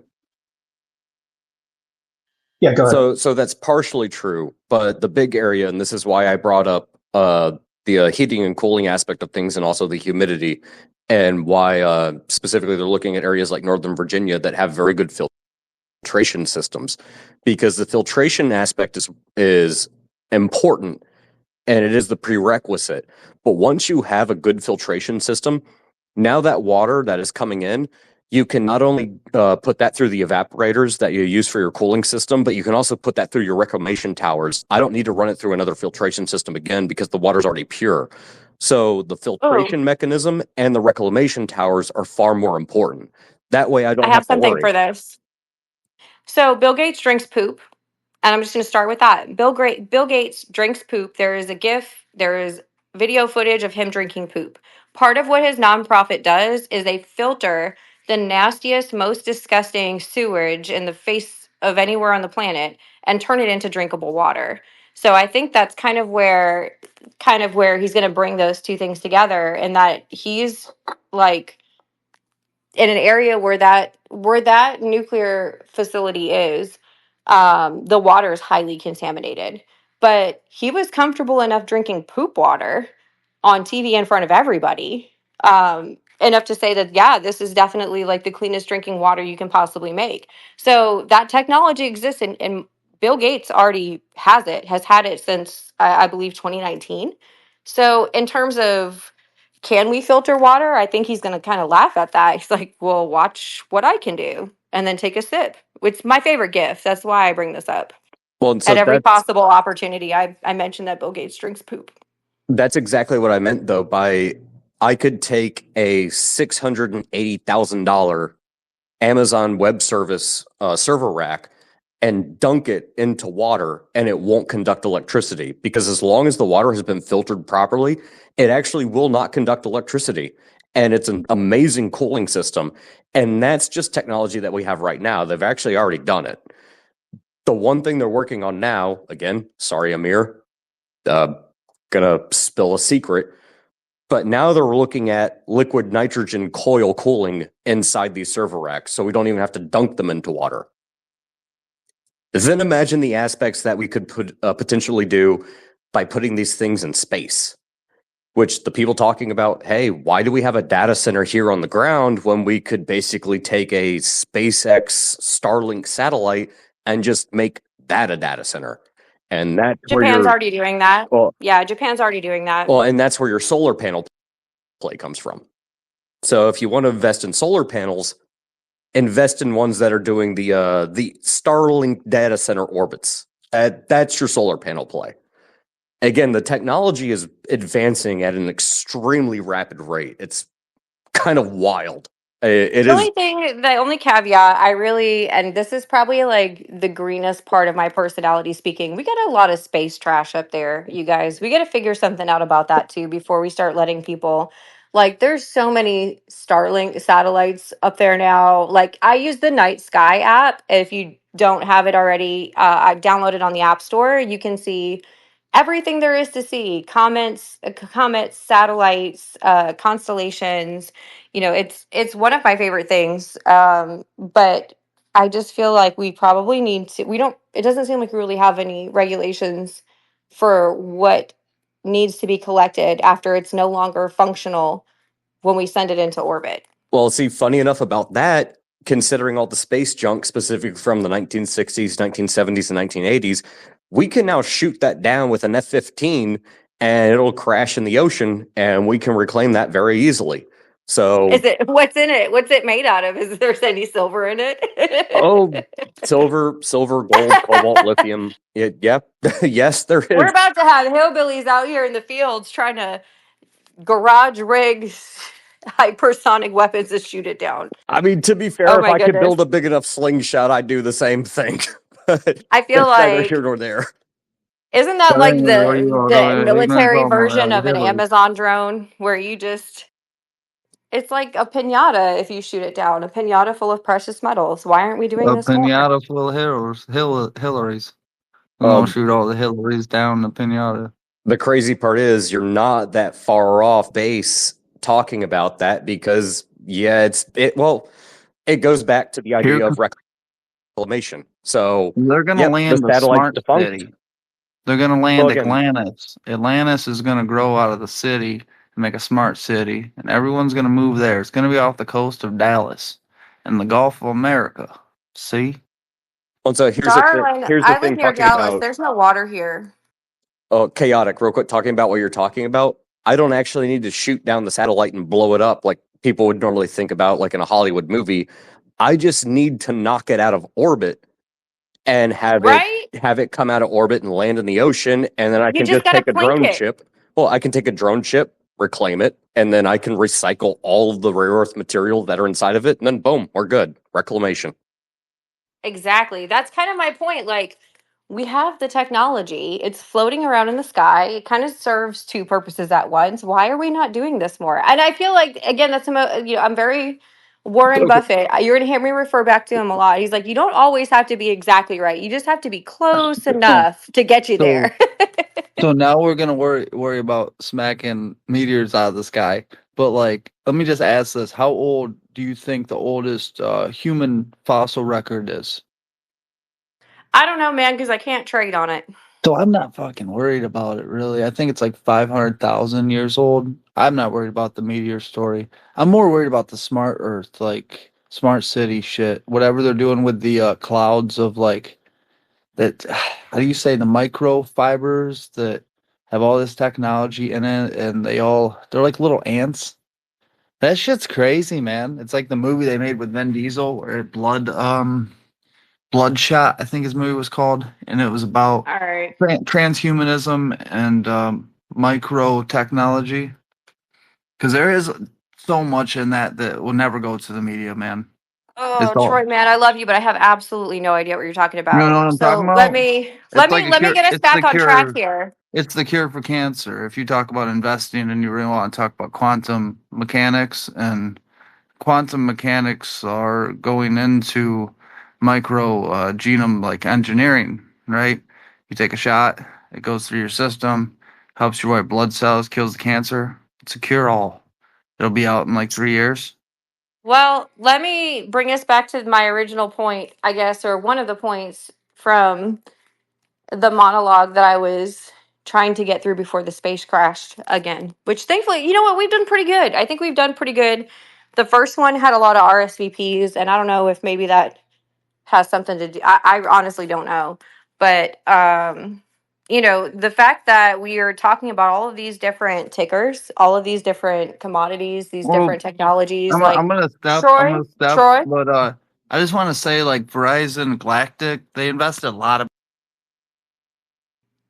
Okay. Please continue. So, gosh,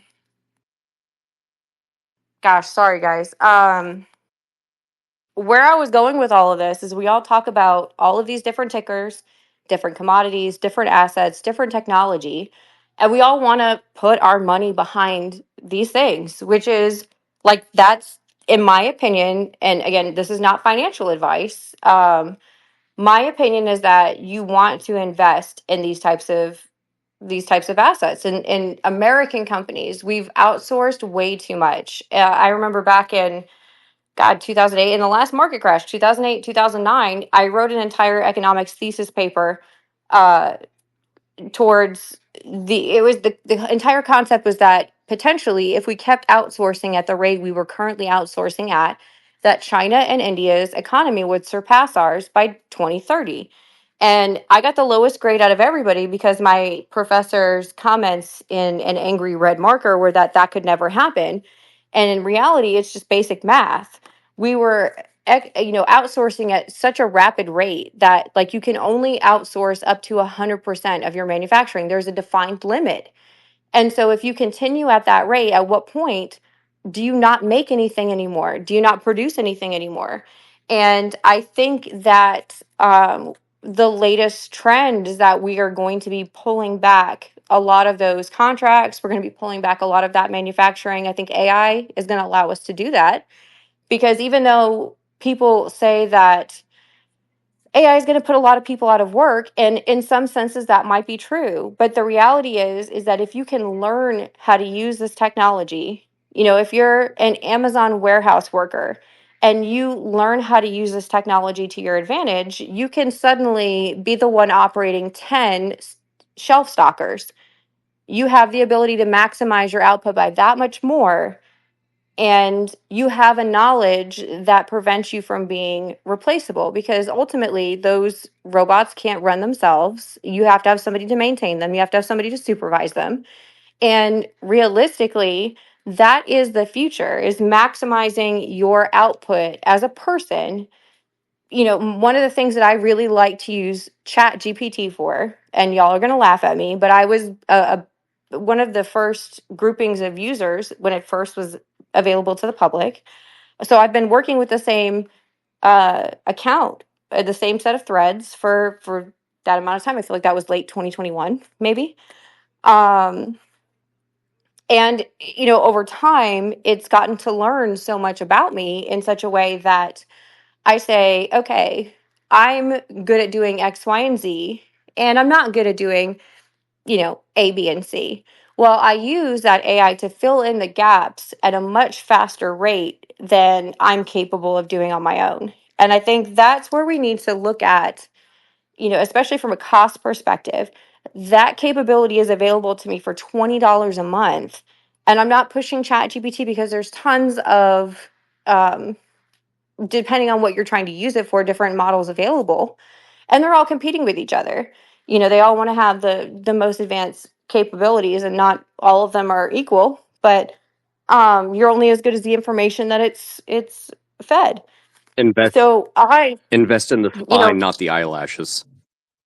exactly. And so for me, I know what I want to say, and you guys hear me do it that's why I don't host spaces very much. I have a tendency to be like long-winded, but I have a lot of concepts that I try to cram into very small periods of time, to the point where, like, okay, chaotic, take a breath.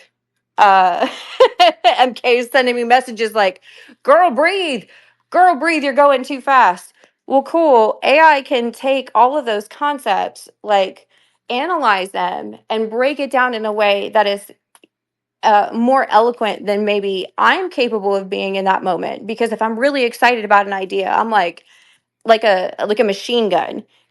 People that spend a lot of time with me know that they'll get messages this way. It's like ba ba ba ba ba ba ba ba. It's like the Geiger counter. When I'm really excited about an idea, it's off the Richter. But AI can say, "Okay, bitch, slow it down. Let's make some bullet points. Let's sound these words out all the way."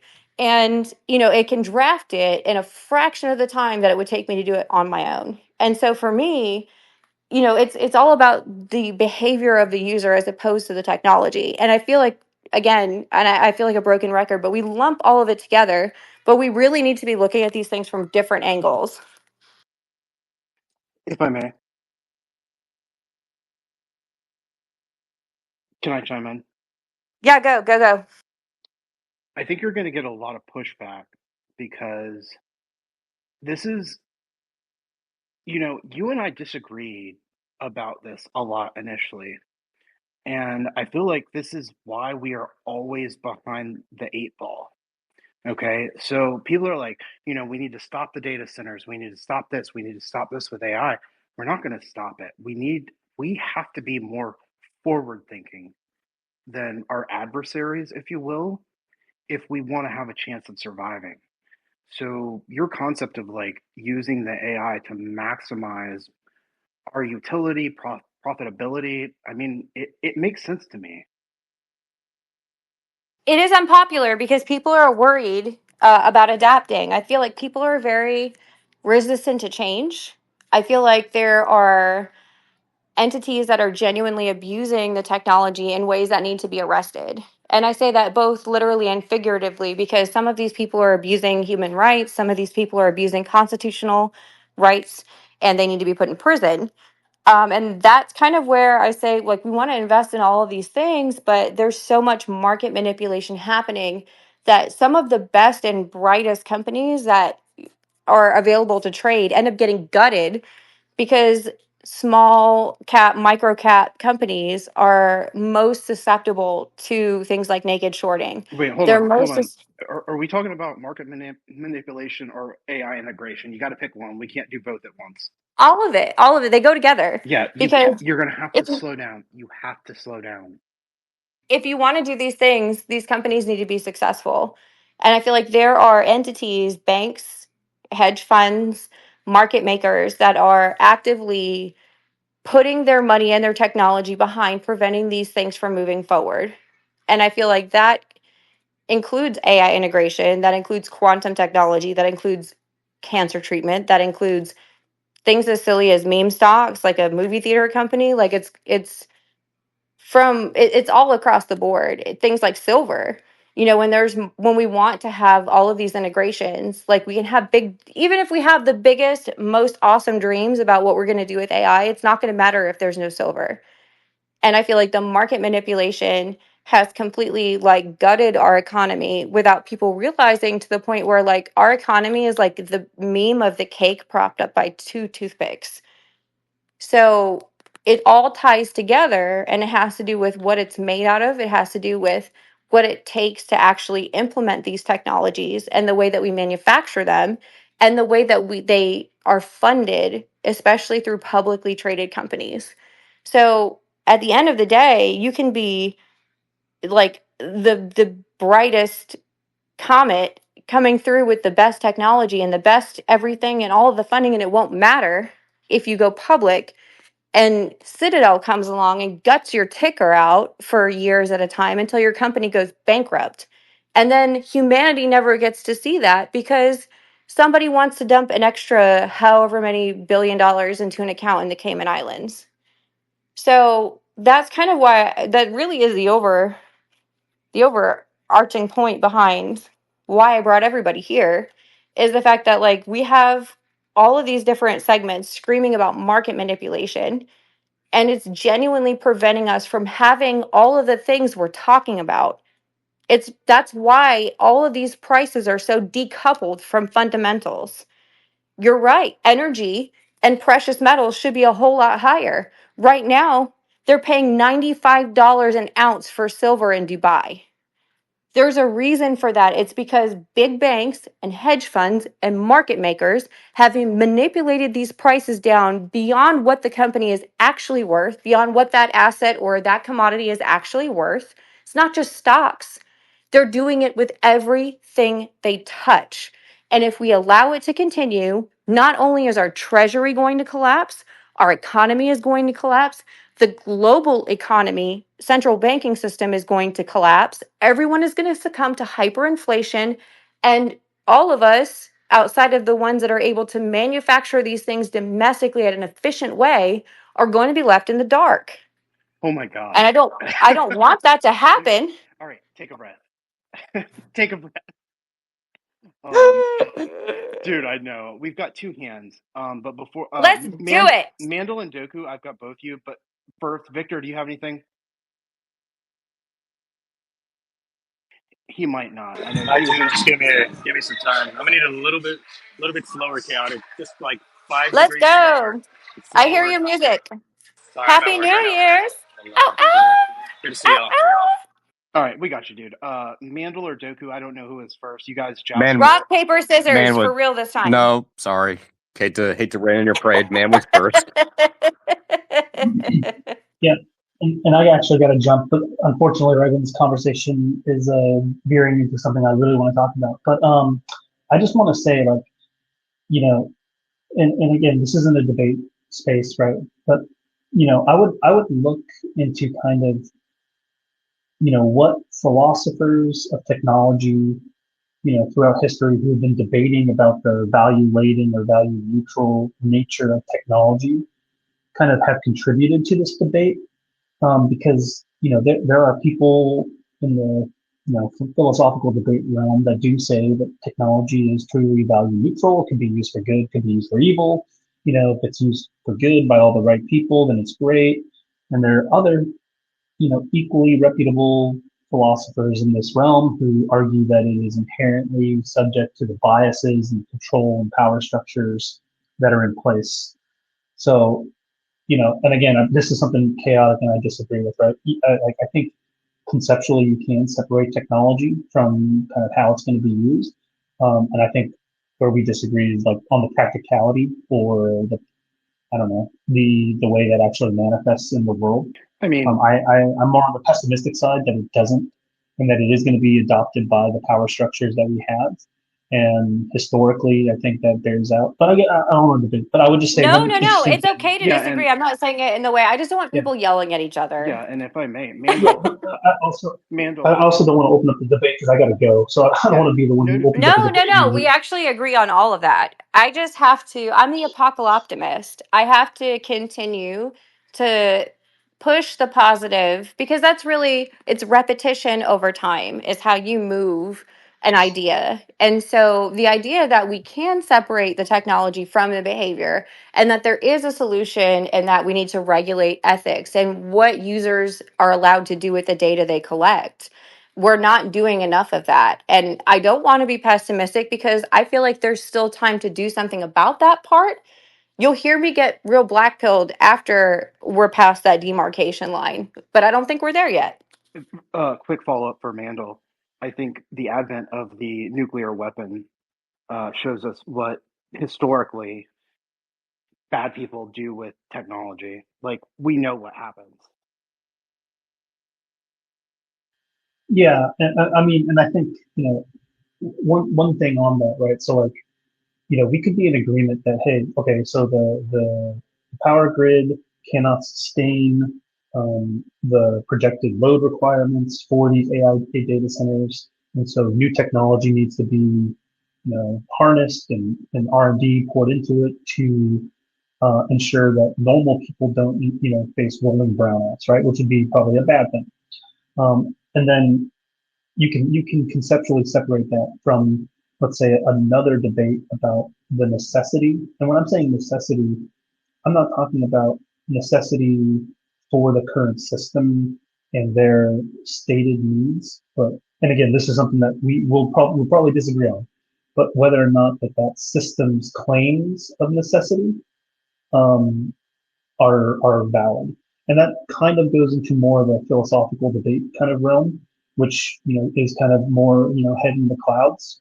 Because I know some of the times when we've been discussing this, we're kind of talking about the practicality. We talked about, whatever, 24/7 kind of trading that's going to happen and the infrastructure that's going to be, quote unquote needed. And, like, I think from within this current paradigm, you could make that claim.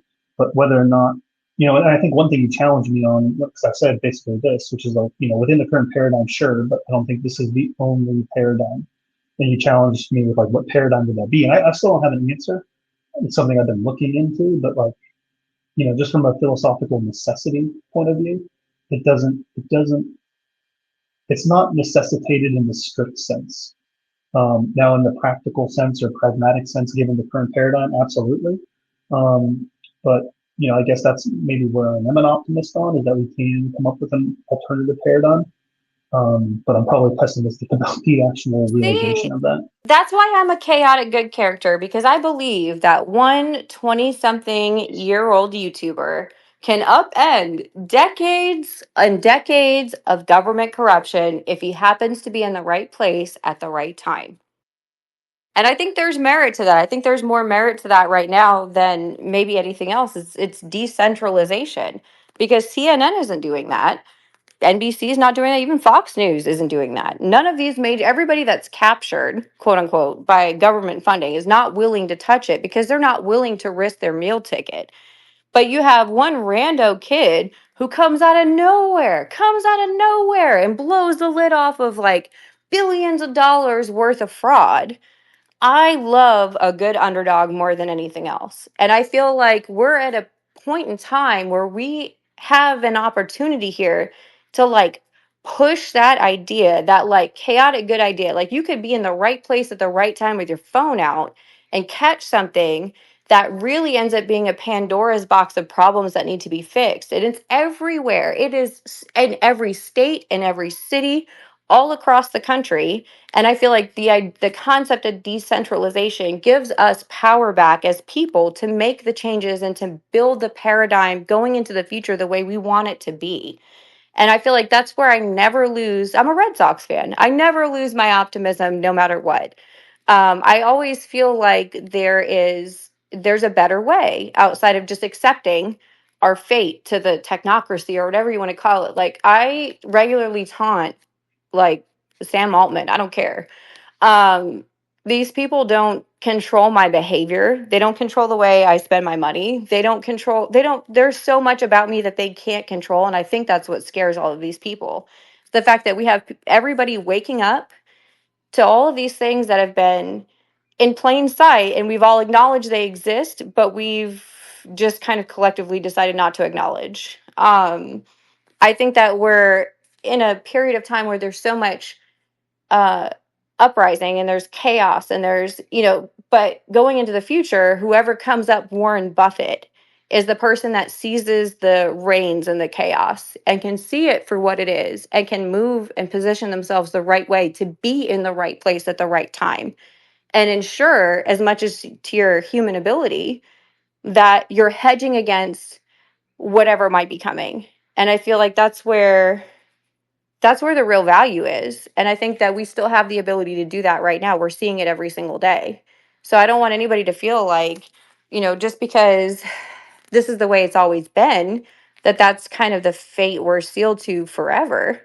Seems like we're kind of in this weird like transition, this schism, a paradigm shift where, you know what, if all of us kind of feel the same way about this thing, we need to all band together and kind of push these ideas forward going into the future, because apathy is never the way to fix anything. Yeah, I mean that's a good point. I think I think one of the things you touched on there, which is like this, and maybe like I tend to kind of steer on the pessimistic side, and that like, hey, this is going to be used by the technocratic slave state, and there's likely nothing we're going to do other than kind of this eternal recurrence of struggle to not get our face stamped on by the boot of the state and the technocratic elite. But I think just in general, maintaining positivity, and even in the face of like daunting odds, is probably healthy psychologically. And then I got one anecdote, and then I'm gonna leave. When I was working at Google, right, they gave everybody there basically a certain amount of compute if you were an employee, and they wanted the idea was that we would come up with some kind of application that would save the company time. Well, everyone at the data center, we were kind of like, yeah, forget that. So we all just pulled together and started mining crypto, and then they quickly changed the policy once they found out we were doing that. That was my one story with GCP while I was an employee there. Anyway, I gotta go. Thanks for Yeah. having me. Awesome space. Thank you. No, I appreciate everybody that came out tonight. We'll probably close up in about 10 or 15 minutes here. I'm getting kind of tired. Roland's bouncing around in the other room. It's about his bedtime. I tried to time this to where I'm not into marathon spaces, you guys. Just leave us hanging like that. Oh, Victor here, Of Mr. course. 72-hour spaces over here, Victor Yeah, Perez. yeah, we're not about that life.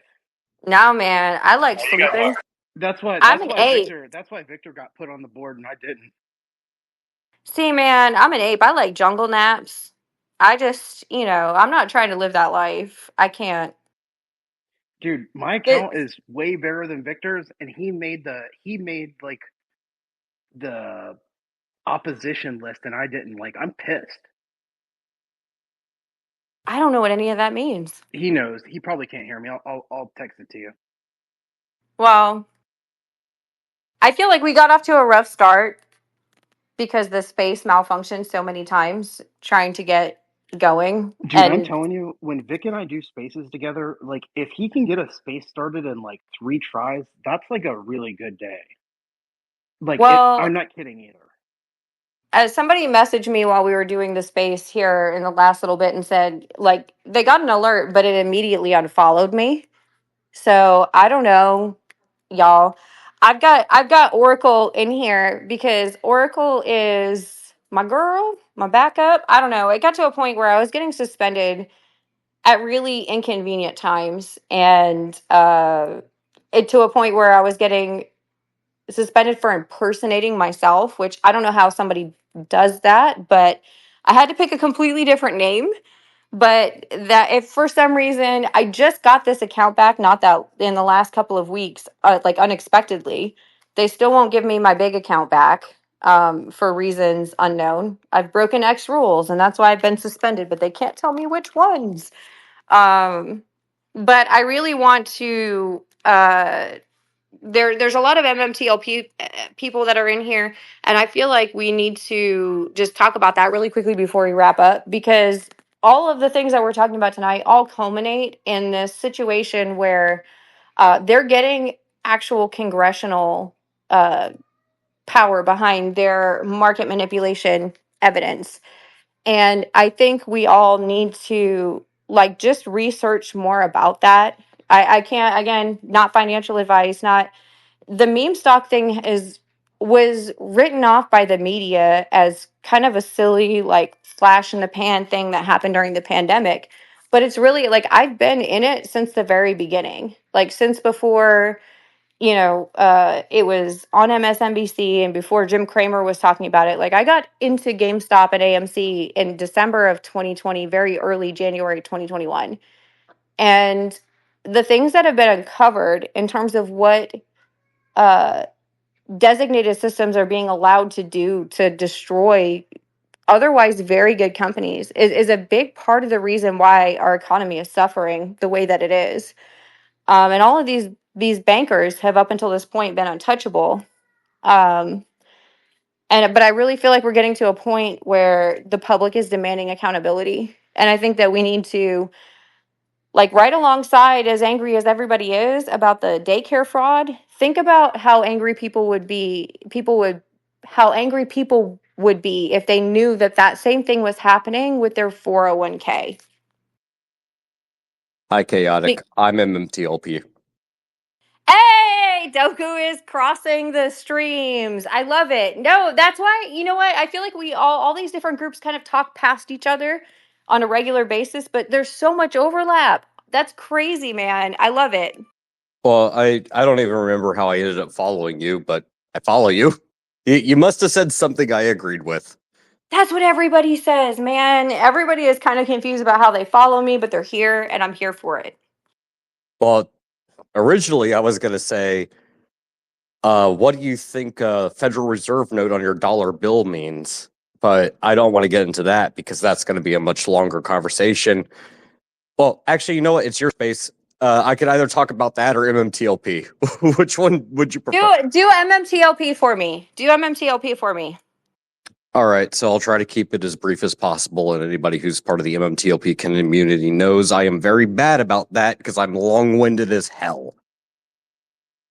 Okay. So there was a company, Torchlight Energy Resources.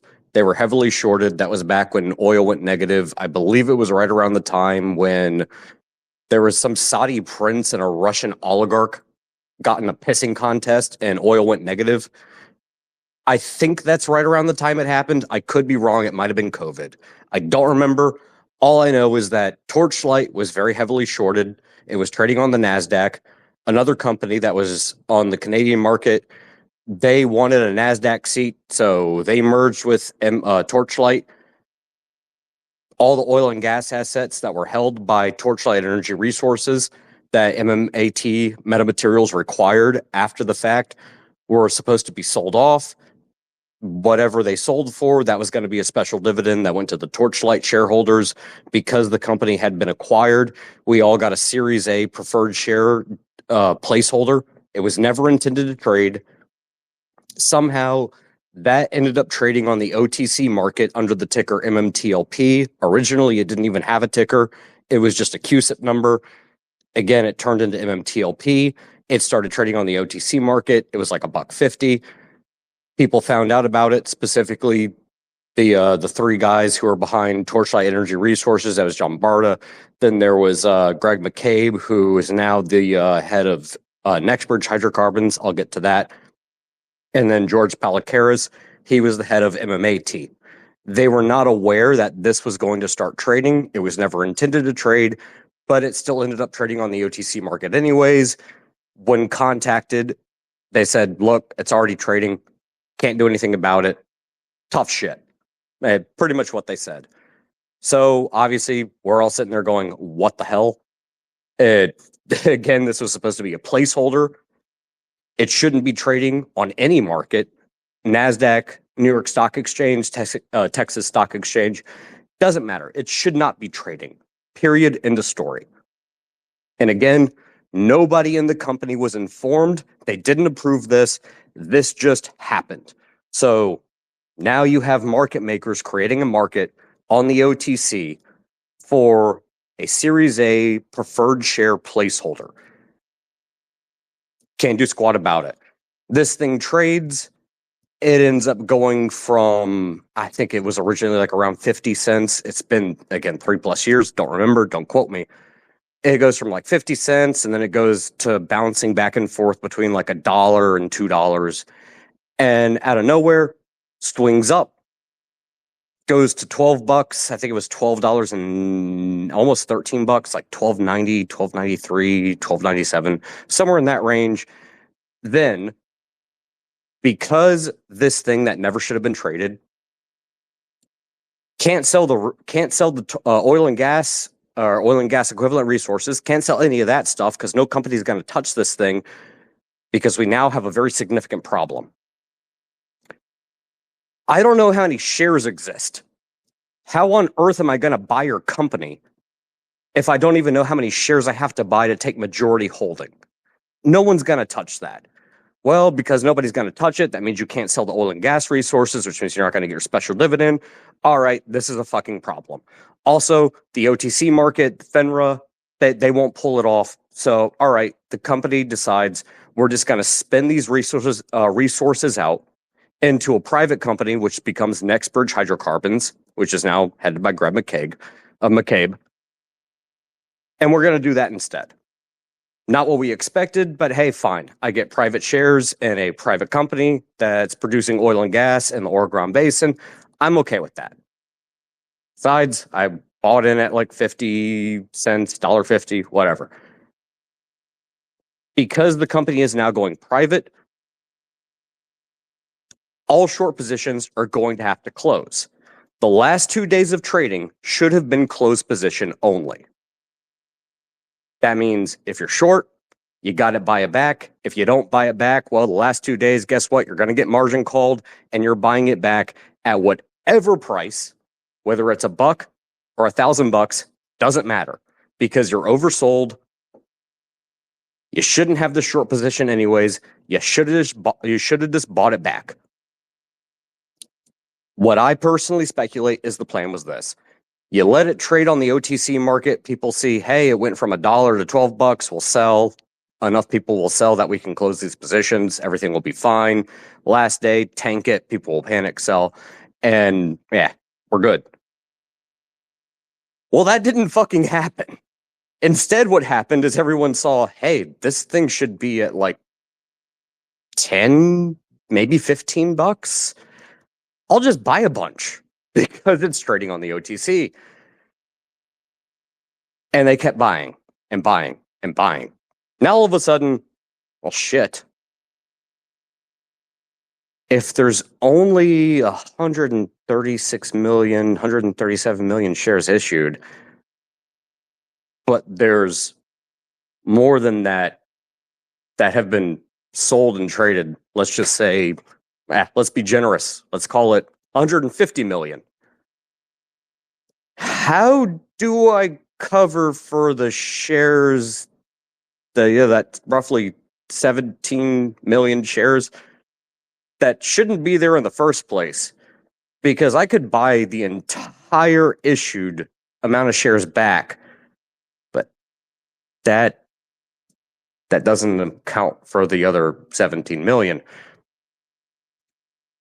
And So, the problem. I mean, I think that you explained that, and the biggest problem I feel like, and it wasn't in the U.S., but it was Canada too. A lot of the Canadian investors ended up having to pay capital gains tax on shares they could never actually sell. Well, that's a different issue that I do not want to touch on because there are other people that could explain that one a lot better. I do not want to. I don't want to say anything that's wrong. I'm a U.S. investor too, so I don't understand the mechanics behind. Well, the how issue becomes this. I have a short and sweet 30-second elevator pitch for you. If I oversold something, then I just gave you ultimate pricing power, because if you have even one share that's oversold, now all of a sudden, it really doesn't matter what the company itself is worth. You have to buy that share back at whatever the market price is. So if I have that one share, it doesn't matter if it's worth $1. I could say it's worth $100,000, and there's not a damn thing you can do about it. That's the problem. So they U3 halted the stock without warning anybody right when the company was supposed to be going private. And also at the same time, the Financial Information Forum was in contact with the SEC saying, don't approve this private company's S1, because if they do, and I'm pretty sure I posted this screenshot in your comment section, the lending brokers will not be able to recover the shares or the corresponding warrants on behalf of their customers. In other words, blatant admission, they oversold and they didn't know what the hell to do about it. And so FINRA U3 halted the stock. And now we've been here for 3+ years and they still have not resolved the problem. That's MMTLP, Torchlight, MMAT in a nutshell. And it's ridiculous. That's also GameStop. That's also AMC, that's also DJT, that's also Beyond, that's also is over 200 tickers, But here's the assets, problem, and though. commodities. But chaotic, here's the problem. MMTLP was a placeholder that never should have traded on the OTC at all. It still traded. The OTC and the SEC and FINRA basically ignored the issue. Then the U3 halted it when the company was going private, and not even the shorts had a chance to close because the last 2 days were supposed to be close position only. But instead, on the third Mhm. day, they U3 halted it without telling anybody. So even the shorts couldn't buy to close their position. That's why I make sure to mention MMTLP, especially lately with those FOIA requests, excuse me, coming back with all of that information, the internal emails and everything that went on, because there was absolutely collusion. It is a RICO level conspiracy, and 3 years have gone by and no one has done anything about it. The GameStop report was congressional and they admitted to overselling in the report, and nothing was ever done. Silver has been oversold by over 80%. That's why we're decoupling. No one has done anything about it. Well, I take that back. JP Morgan Chase had a couple of employees that were sent to prison for spoofing, when we know good and damn well two employees didn't do that by themselves. Look around Oh, and you those at and what's those were happening with mid. silver. Like, two employees didn't do Well, and the that. thing is, those were mid-level employees too. I remember when that happened because J.P. Morgan has been manipulating the price of gold and silver as soon as they took over custodianship when Lehman Brothers went under in 2008, 2009. And they've been doing that for a long time. Those were just two mid-level, Sacrificial lambs is what they were. well, It's like yeah. they operate in the same way that the mafia does. They're going to go sit it out on behalf of everybody, and they got a big fat Cayman Islands bank account waiting for them when they get out. They're getting sent all of the best things. I'm sure their commissaries loaded up. I'm sure they're living their best life over there in federal prison, considering what they've done to the entire world. Although, again, granted, they didn't do this by themselves. And I jokingly say that, when Obama took over after Bush, Larry Fink and Jamie Dimon were brought in Oh God, those uh, bastards. to remake the world in their image, and they were very, very successful, and that's why we are where we are now. But as angry as you are about MMTLP, they have the ability to do that with anything they touch without repercussions, with a slap on the wrist. They might get, a $4 million or a $7 million fine for mismarking billions of shorts as Yeah, but longs it doesn't on matter when you make $1 purpose. billion off of. You get slapped with $4 million fine, but I made $4 billion. Sure, I'm gonna pay that every single It's a day. speeding ticket. You know what I mean? It's a speeding ticket. That the fact that there's been regulators asleep at the wheel. The Department of Justice has been asleep at the wheel. There's been a Department of Justice investigation into short sellers since 2022, and we've not come to a conclusion. We have Andrew Left, who's been threatened with like almost 400 years in prison to tell on everybody. And he thought he was going to roll over on people and reduce his sentence, but there's a lot of stuff going on. And then Carson Block, with Muddy Water Capital, they were in trouble during the GameStop situation, and they Carson had somebody associated with him whistleblow on Muddy Waters, and then got caught trying to collect the whistleblower money. You can't whistleblow on yourself, Carson. Like, you can't. It's the amount of fraud is insane, and people are this riled up about daycare fraud. Imagine how angry people would be if they knew that this was happening to their 401k investments. That they knew that if they were investing in the stock market, that it was, even if it was something that the world needed. Like I said, like DJT is a neutronic fusion development now. It's not just a social media company anymore. That's huge. And you see a big run up, and then you see them ladder that price back down because it's a meme stock. It's very heavily shorted. It's highly volatile around news announcements. There was a lot of manipulation around the assassination attempt with his ticker. BlackRock shorted his ticker and was allowed to walk it back. BlackRock shorted DJT right before, in the like 48 or 72 hours before the Donald Trump assassination attempt happened, and then after he didn't die, they called somebody and they were allowed to walk that back and not lose that money.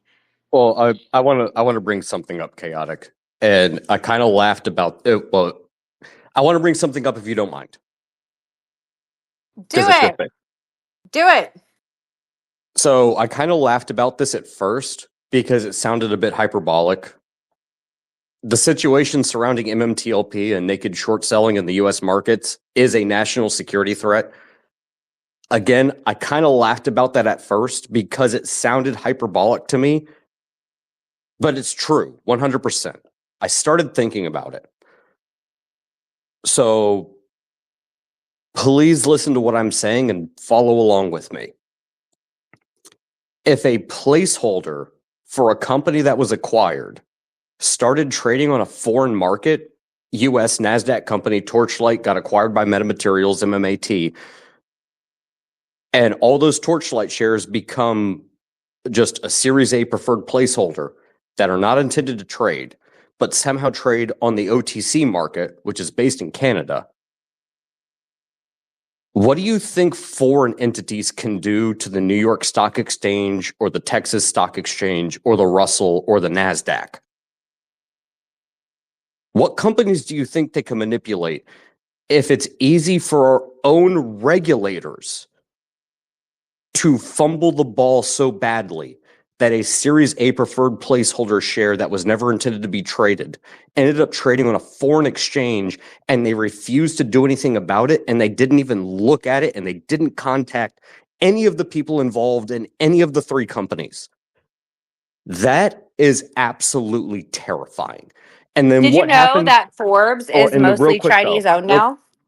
real quick, what happens when the companies, the market makers, the broker dealers, the people involved in that trade suddenly move that money overseas in a way that it cannot be tracked using a consolidated audit trail, and nobody will do anything about it? And instead, now they're trying to get rid of the consolidated audit trail. And also, FINRA, despite being ordered by a judge to produce the blue sheets for an audited share count, so we know exactly how many shares exist, they refuse to do that and then try to move the case to New York. Let me pose a question for you.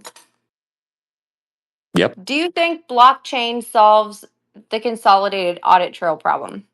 Well, the consolidated audit trail and the idea behind blockchain in regards to crypto are very, very similar. I don't know all the details, but it proves at least, serial number 1111110 goes to hand A, hand B, hand C. The serial number doesn't change.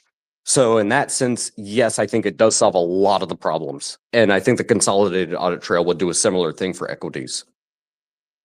So, by that logic, do you think that if we're going to go to 24/7 trading beyond what typical market mechanics can track, because let's just face it, they're built for a paper system. That's why we have market off days on the weekends and I have a clip that I'll play us out on uh, where we talk about the fact that markets are off on Saturdays and Sundays because back in the day, all the way up until everything was digital, dudes were running around with briefcases full of paper trades, and they needed that time at the end of the week to process everything.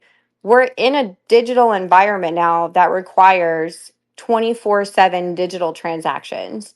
So when we talk about the things that happen in after hours trading that are only accessible to big financial entities that retail traders can't touch, if we go to 24/7 trading, that window goes away.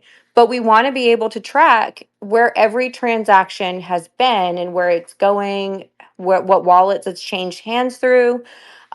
Me personally, I feel like if it could be done accurately, putting an entire chain of title on the blockchain for a real estate transaction would increase accuracy and reduce title claims against the insurance for mistakes made by people.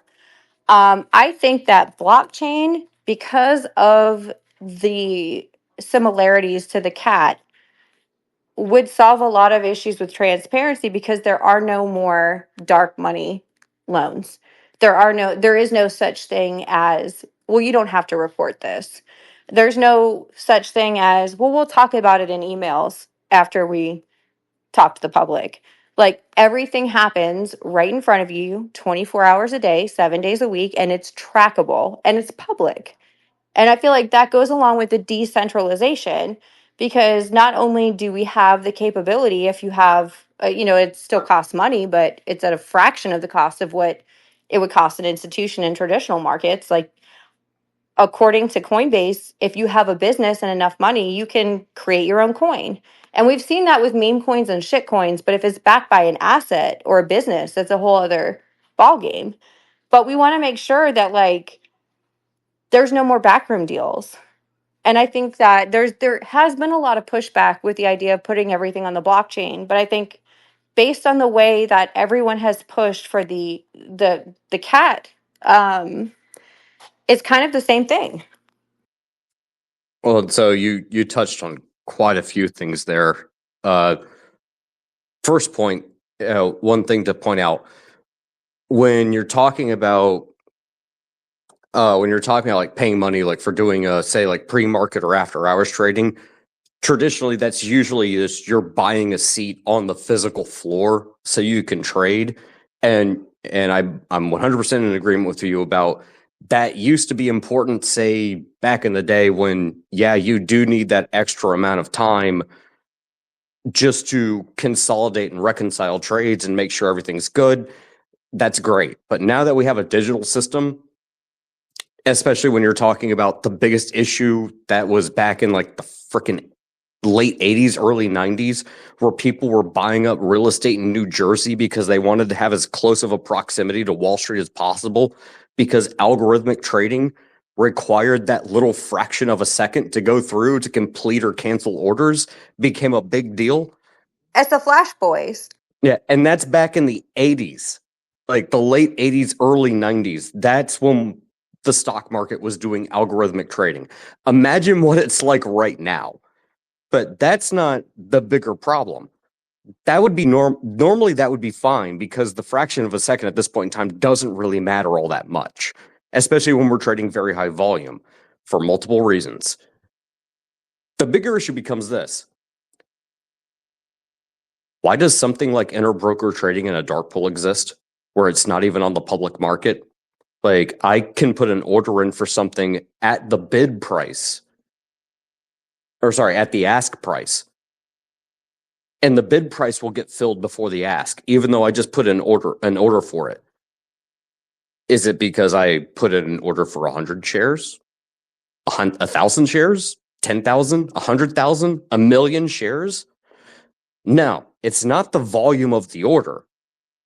It's who's filling it. That's the dirty secret. And no one wants to talk about that. I talk about it all the time because fuck them. Well, and that's the crazy part. Well, I mean, I'm sure you do. Fuck them, that's why. Well, and I think a lot of people are starting to realize it more and more because with the accessibility that people have in terms of being able to invest, it used to be it was going to be $7 a trade regardless. Like I'm talking about if I wanted to buy McDonald's or Ford or Google, I still had to pay that fee. Well, the fee's no longer there anymore. I can even trade OTC pink slips and they don't charge me anything. I don't even need a minimum account balance. The accessibility that people have right now to the investing market compared to what it was 20 years ago is absurdly different. It is not the same environment at all. That also means it's a lot easier to manipulate. That's why I can go. That's why you see it on social media. That's why you see so many fake accounts flooding. And I feel like X is an environment that it's almost built into. Meta is an environment that it's built into to a certain point. But I feel like X and Reddit are very, very pervasive in their bot problems. In that part of Twitter's stock valuation was very heavily weighted against their user count. So they had a lot of incentive to pump up that user count, even if those users weren't real. Um, they had a lot of investors and they had, all of that blue money backing, those stupid boss girls making $300,000 to send 2 emails a day and do a bunch of Zoom calls. Like that whole boss girl era was fake. That whole like, oh, look at me, doing a TikTok through my day at whatever tech company and I make crazy money and I do nothing for a living. Like there's a reason why that happens. It feels counterintuitive because it actually is to real life fundamentals. There's been a massive media campaign to normalize things that are not normal. Well, but And so I that think that we still see that, and Market Watch, and I say Forbes in particular, because Forbes is primarily Chinese owned now. The Forbes family still partially owns it, but they're maybe at 25% at this point. There's just, you have to be so careful about who owns the media you consume. And that's why I say be cautious, because some of these AI accounts spouting off information about silver in particular in the last few weeks, they're owned by somebody. Somebody is paying a tremendous amount of money to influence the social media narrative, because during the GameStop and AMC squeeze, they scrubbed everything they could find on Reddit about, they used it as an indicator.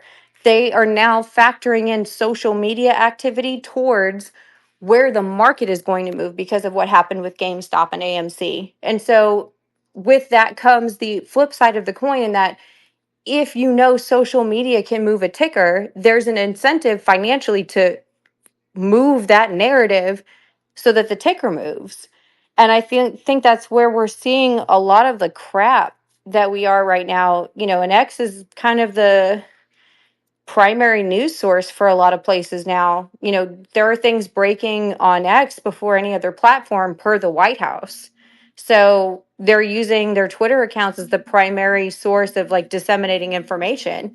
And so by default, this platform is a dumpster fire full of like they say, like one out of every, 4 accounts you see is actually a real person. well, and so that's not entirely my point, but I don't disagree with you. I do not disagree with you, but you went off base from the point I was trying to make. My I point. probably did. It's getting late. Well, so okay, I'll keep it brief then. My point is this: prior to 2008, the term pump and dump didn't exist. It was just a bubble. Now look at post 2008. When did commissions go away? And when did the term pump and dump begin? I'll put it a different way. The old adage of if something is free, then you're the product. Well, guess what? Commissions went away, but you're not selling me anything. So what am I providing to That you? pay for order flow is what it is. Pay for order flow. Well, but to put it in a more broad term, yes, you're 100% correct. But to put it in a more broad term, what you're providing is exit liquidity. You're the money that somebody needs to get rid of their shares because they know it's either overbought or oversold. You are the exit liquidity. You are the product. That is the whole reason we have this entire problem. Why do you think dark pools exist? Because if I go in and try to sell something at the ask and it doesn't get filled, but for some reason the bid that's 10% less gets filled, and now I'm suddenly down 10%, I am the exit liquidity. I just got screwed. Because as soon as that thing goes down, stop losses are going to be hit, derivatives are going to take effect, and I'm not even talking about the dark pools in which those orders are going to get filled long before mine do. And by the time my order even is remotely put into the processing tree of things, the pattern of events, the stock's down 10, 15%. I have to go in and change my order. Now I'm underwater. Guess what? I just became somebody's exit liquidity. Pump and dump. and short and distort. They both work the same way. Just depends on what direction you're moving. That's the dirty secret. And no one wants to fucking talk about it. I talk about it all the time. Okay, Well, I mean, guys, you I want to am talk so about tired. All the apes have been talking about it since it started in early 2021. We've not shut up about it. The media has convinced everybody that we've given up. We've sold all our shares. They claim we sold all our Oh, yeah, shares, they call you dumb to money. They made a movie about it. we're they did. And actually, it's funny that you say that because I actually hosted the X Space for the Dumb Money movie premiere that was promoted by Sony Pictures. I had Ben Mesrick, the author of Dumb Money, come in and answer questions. We did a raffle for, oh my God, Hummingbird Books in Boston. And I'll tell you this story and then one with final thoughts from everybody. And then I'm playing this out with a clip and I'm going the fuck to bed. I'm from Boston originally. Ben Mesrick is from Boston originally. He's written a number of books that have become movies. Phenomenal author. And he was doing a book signing outside of Hummingbird Books because that's just the neighborhood he lives in. He said he walks his dog by that bookstore every day. And there was a Red Sox game at the time or something, and nobody showed up. So he was like, jumping around in X spaces. And I caught him and I said, "Hey, man, from one Bostonian to another, what's it take to get like maybe, an autograph copy if I paid for shipping? Because there's nobody, that fucking sucks, man. There's nobody at your book signing. I want to be supportive. I appreciate that you wrote a book about, what we did and how important it is to just the overall, like the free market is the heart and soul of the American economy. We're trying to point out something so important to everybody, and it feels like the whole world is against us. Thank you for being that guy." And he's like, "You know what? I'll give me your shipping address, call the bookstore. We'll get a copy out to you. No worries." And I said, "Hey, that's awesome." And I called the bookstore, I paid for my copy over the phone. And, I said, "Hey, man, just out of curiosity, like, how many copies you feel like signing?" And he laughed and he said, "What do you mean?" I said, "I don't know. We'll see. We'll see what happens. You feel like doing a few more?" And he's like, "Yeah, you know what? No, I'm not doing anything," and blah, blah, blah. So I turned around and jumped into an AMC GameStop space. And I said, "Hey, you guys. Hey, you guys." Because we're all Goonies. That's kind of my thesis at the end of the day is we're a bunch of fucking Goonies. Uh, hey, you guys. Who wants an autographed copy of Dumb Money? Call this phone number right now. It's $25 including shipping. And I shit you not, you guys, we blew the doors off of that bookstore. Independent, single location, mom and pop shop. I couldn't be happier to see it happen. But we melted down their phone lines.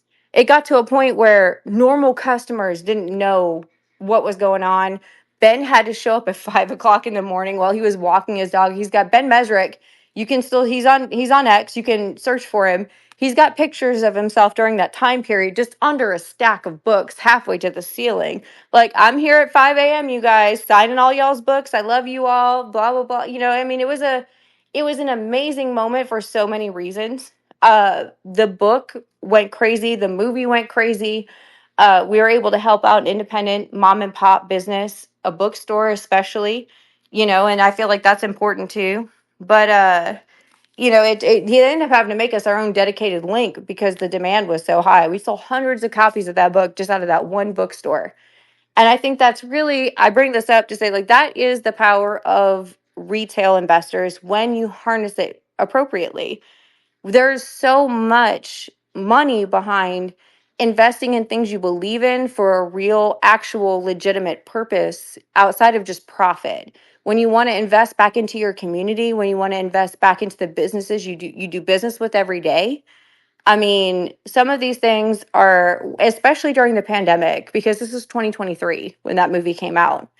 Um, there were still businesses struggling from the pandemic, and they said it was like 3 Christmases put together. So we have the ability to make those changes. We have the power to do those things. It just takes being in, the right place at the right time, talking to the right person, having the right mens rea, and you can move mountains. You can do amazing things. I did that from inside my kitchen, pacing circles around my island in my pajamas.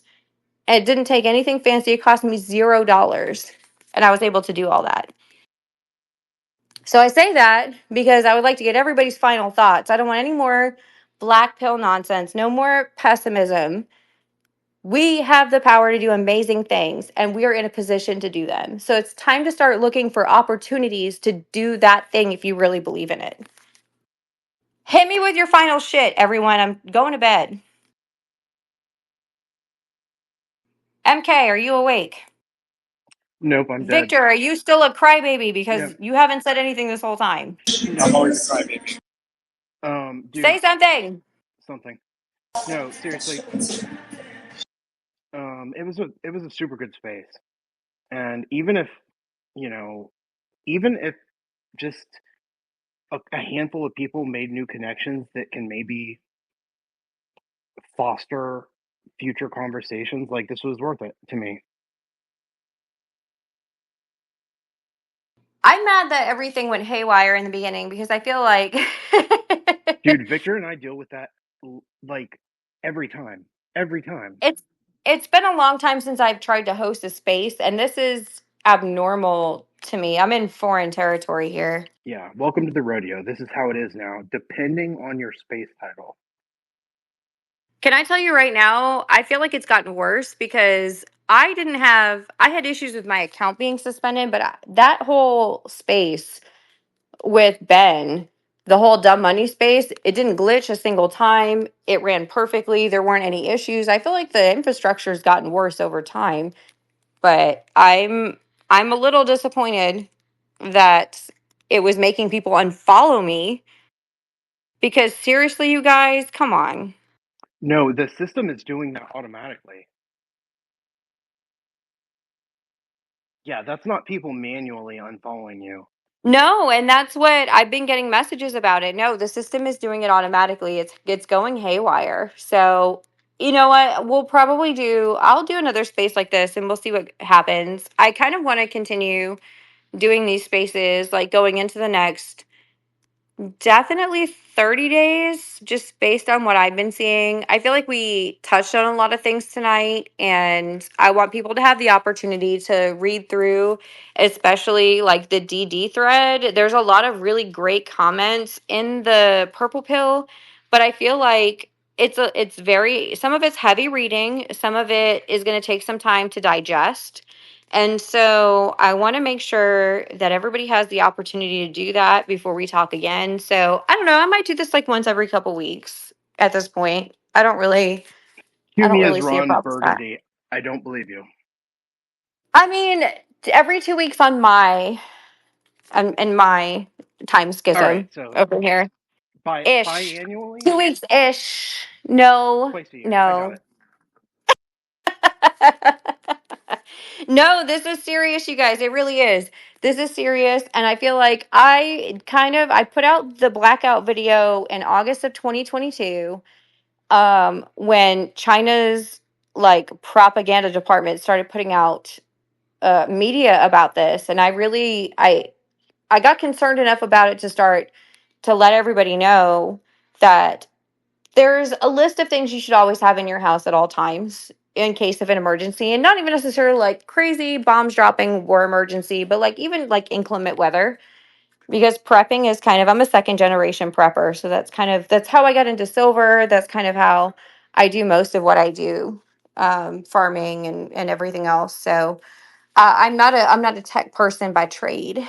I just see the writing on the wall, and I feel like there's so many different influencers that overlap, and I feel like it's a critical time to come together because I've seen what the power of social media and retail investors are capable of doing when they really want to push behind an idea or a concept or something. As long as it's good for humanity, I'm all about it. And I think that's really like that's the whole chaotic good paradigm, is that you do what you have to do, even if it seems crazy, even if it goes against what the majority of people are trying to do. But if it's for the greater good, if there's a valid win-win in here, I think it's not a coincidence that this is like future tech is overlapped into meme stocks based on the manipulation. But I think we all have a common goal here between like meme stocks and silver and energy and uh all of these other like storylines. We're converging in the same place and we're all looking at the same thing going, what do we do? And so I think it's that time. I think it's time to get your house in order. I think it's time to just make sure that you are secure in what's going on, and have a plan for if things do go haywire. Um, I left it alone for a long time because everybody made comments about my purple hair, which it was only a phase, you guys. It was only a phase. Make purple hair great again. Okay, this is a judgment free zone. We listen and we don't judge. A few years ago, before it was political, I had purple hair, and I'm very upset that I can't have it anymore. Blocked. I'm judging.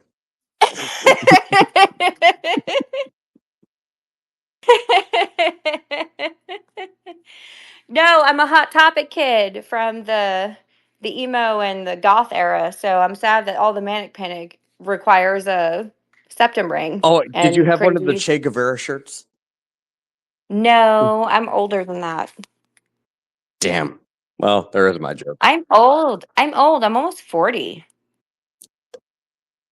I remember when Hot Topic was only popular because you could listen to albums for free. So I'm old too, damn it. I remember when live bands used to play in Hot Topic. I'm old, goddammit. You know, I used to wait in we're line not at getting Newberry into an argument Comics. of who's older. You're Carbon date old. me, bitch. Yeah, I seriously. I will throw my Blink 182 weirdly colored smiley X face eyes t-shirt at you. I will not throw my Blink 182 Warp Tour autograph memorabilia back at you because that's mine, bitch. Do I need to That's pull out mine. That's mine do forever. I need to throw an NES and an Atari at you?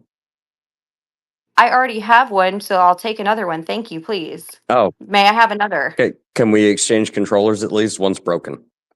No, you're dirty. Oh, rude. No, I don't want your controllers. I don't know where your hands have been. Get out of here. Okay. Guys, Damn. it is getting late. I'm getting very silly, as you can tell. I get very silly when I start getting tired. That was good though. I don't have a comeback to that one actually. That's the only goal at the end. That's just when you got nothing. You got nothing. You got nothing. I'm as silent as the Doomslayer. There we go. All right, you guys. Well, thank you again for coming out. I'm gonna play us out with a clip that I enjoy maybe more than anything. I know MK was trying to get me to run this same clip from the beginning, but I feel this one deep down in my metaphorical plums, you guys. Let me get Oracle here. I'll allow it.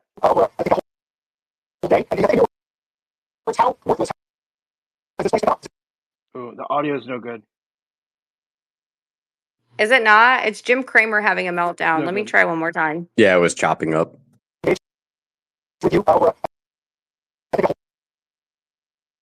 Nah. Okay. Well, let me. Gotta be MK, Bannon. do something. Gotta I be needed a Bannon. distraction. We need a diversion. Do Gotta something. be I'm gonna find another clip. Here's a play us out on diversion. Bannon. Gary Gensler sucks. That bastard He lied to sucks Congress. donkey cock. Like deep throats donkey cock. Play us out on Steve Bannon. Like, and Oh no. dude, like I liked Steve Bannon until I realized what a piece of shit he is. But like his take on the apes, like I'm like, yeah, I can get with that.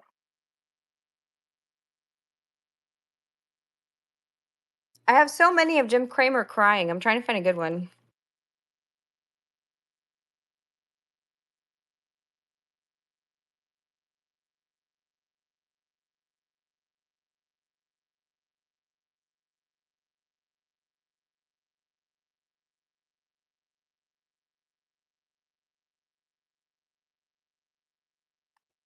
So Doku,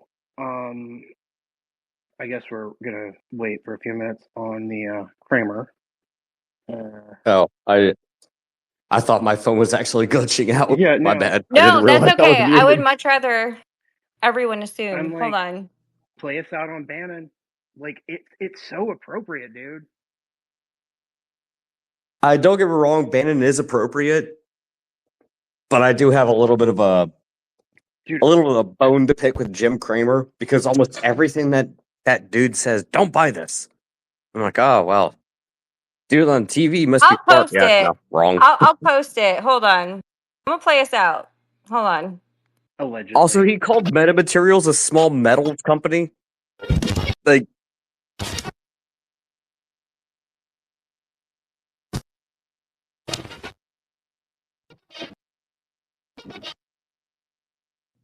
Is none of it working? Nope. it's still choppy for me, at least. Piece of shit. Okay, I'm gonna narrate the Jim Cramer meltdown. Hi, my name is Jimothy Susan Kramer, and I'm on MSNBC right now being questioned by people on other talking news heads in the financial world.